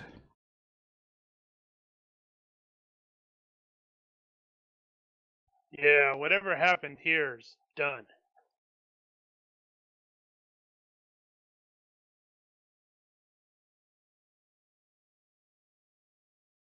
You're not talking that. In that corner, you see what looks like the remains of what looks like some kind of flame weapon, and a lot of that moss. Oh. So does it look like they were trying to actually burn the moss? No, it looks like. No, think of it. It's trying to think out of. There's a flamethrower laying on the ground, but against on the floor and kind of crawling up the walls is a lot of that dead moss stuff, and it's a little thicker than you've seen outside of that observation room.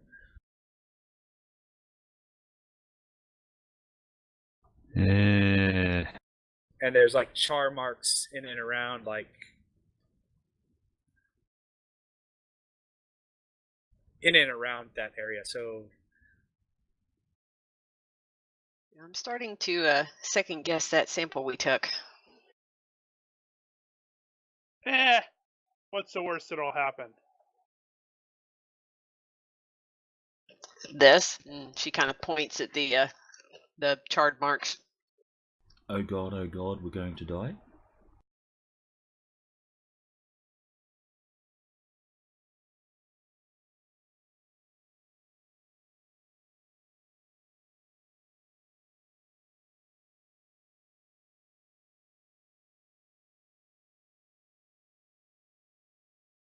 All right, so this is command. Then what are we trying to accomplish in here? Actually, they have a. Let's say they probably have one of those like pop up, one of those charts that show like the base map area. I guess you can, as you dig around for something, looking through files and cabinet stuff on one of the walls. I guess just kind of has a not a "you are here" sign. Yeah, Ella finds it easily, and it looks like the station's made up of about 7 layers or levels. The next level below you after is it looks like the cargo and loading dock level, which also is the same level the Kalamanaru ship docked at. Then below that, you enter the asteroid itself, and it looks like they have 2 large habitation and crop levels, and they're large. I mean, you're like, it looks like you can, they have some growing fields and stuff like that, or like food and the like. And then below that, it just shows like restricted, and then below that further is like the main power and power life support engineering level. We'll poke around in the control area here, see if we can get any electrical response. I'm assuming that will be negative. You kind of poke around, you guys all kind of prod around and look around the area for things. And as you guys are doing that, all of a sudden there's like this, you guys kind of feel this, almost feel it through the floor, like this hum, and then you kind of start to hear what sounds like the like air cyclers kick on. All your sensors start to register air movement. There's some of the emergency lights kind of flicker on, and you start to get bathed in that kind of weird red, emergency lighting, and it starts to grow brighter, and some of the terminals start to come alive. They turn the power on. Oh God, the moss.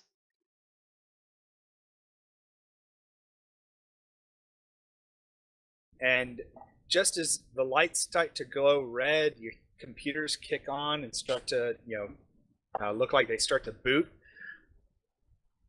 You see what looks like some of that moss starts to glow blue.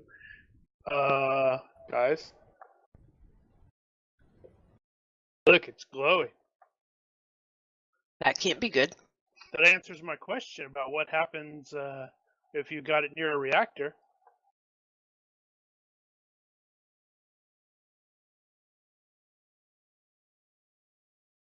And when you guys look out back into the corridor, after hearing all that come up, that's what you see.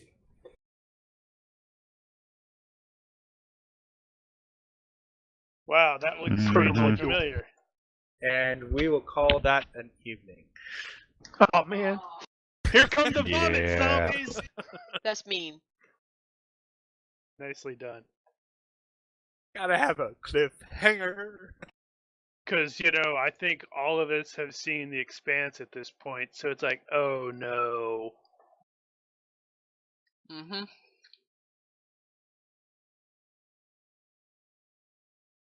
I got an idea what the biological event was now. Yep. They delved too greedily and too deep. Oh wait, no, those are dwarves. They always What do is that. this?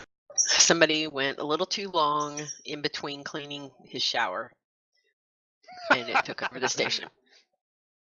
Mom It always said Started that in was the going to break room happen. fridge.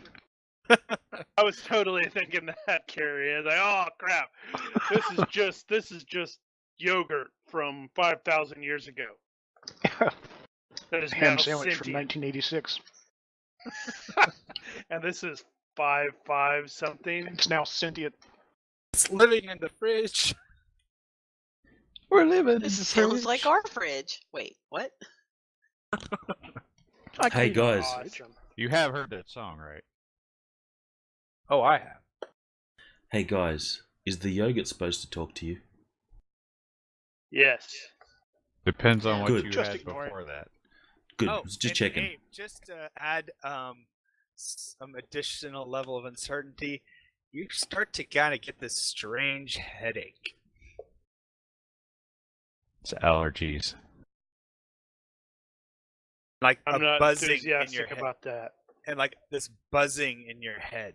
Is it Is like that everybody? psionic? Oh, so it is a psychic vampire electrics. Oh, Space it's moss. just crap. Unless anyone else wants to buy psionics now. No, and, don't do that. That's a terrible idea. This would be one of those things that triggers a psionic event for you. Oh, bye, Abe. Nice knowing you. My head is going to explode in my suit like scanners. Oh my god, I didn't realize that video had a space station in it that has a ring and may have been on an asteroid. What are we talking about? The living in a fridge video. Really? Weird Al's song has a space station in it? Apparently. It's from Yep, some right at the sort of start. old movie, like The Green Slime or something. Oh, somebody just... I thought that was the actual video. Oh, okay. Still, that was ironic. Irony is ironic. Alright, points. Awesome. Call it 2 points for everybody. All right.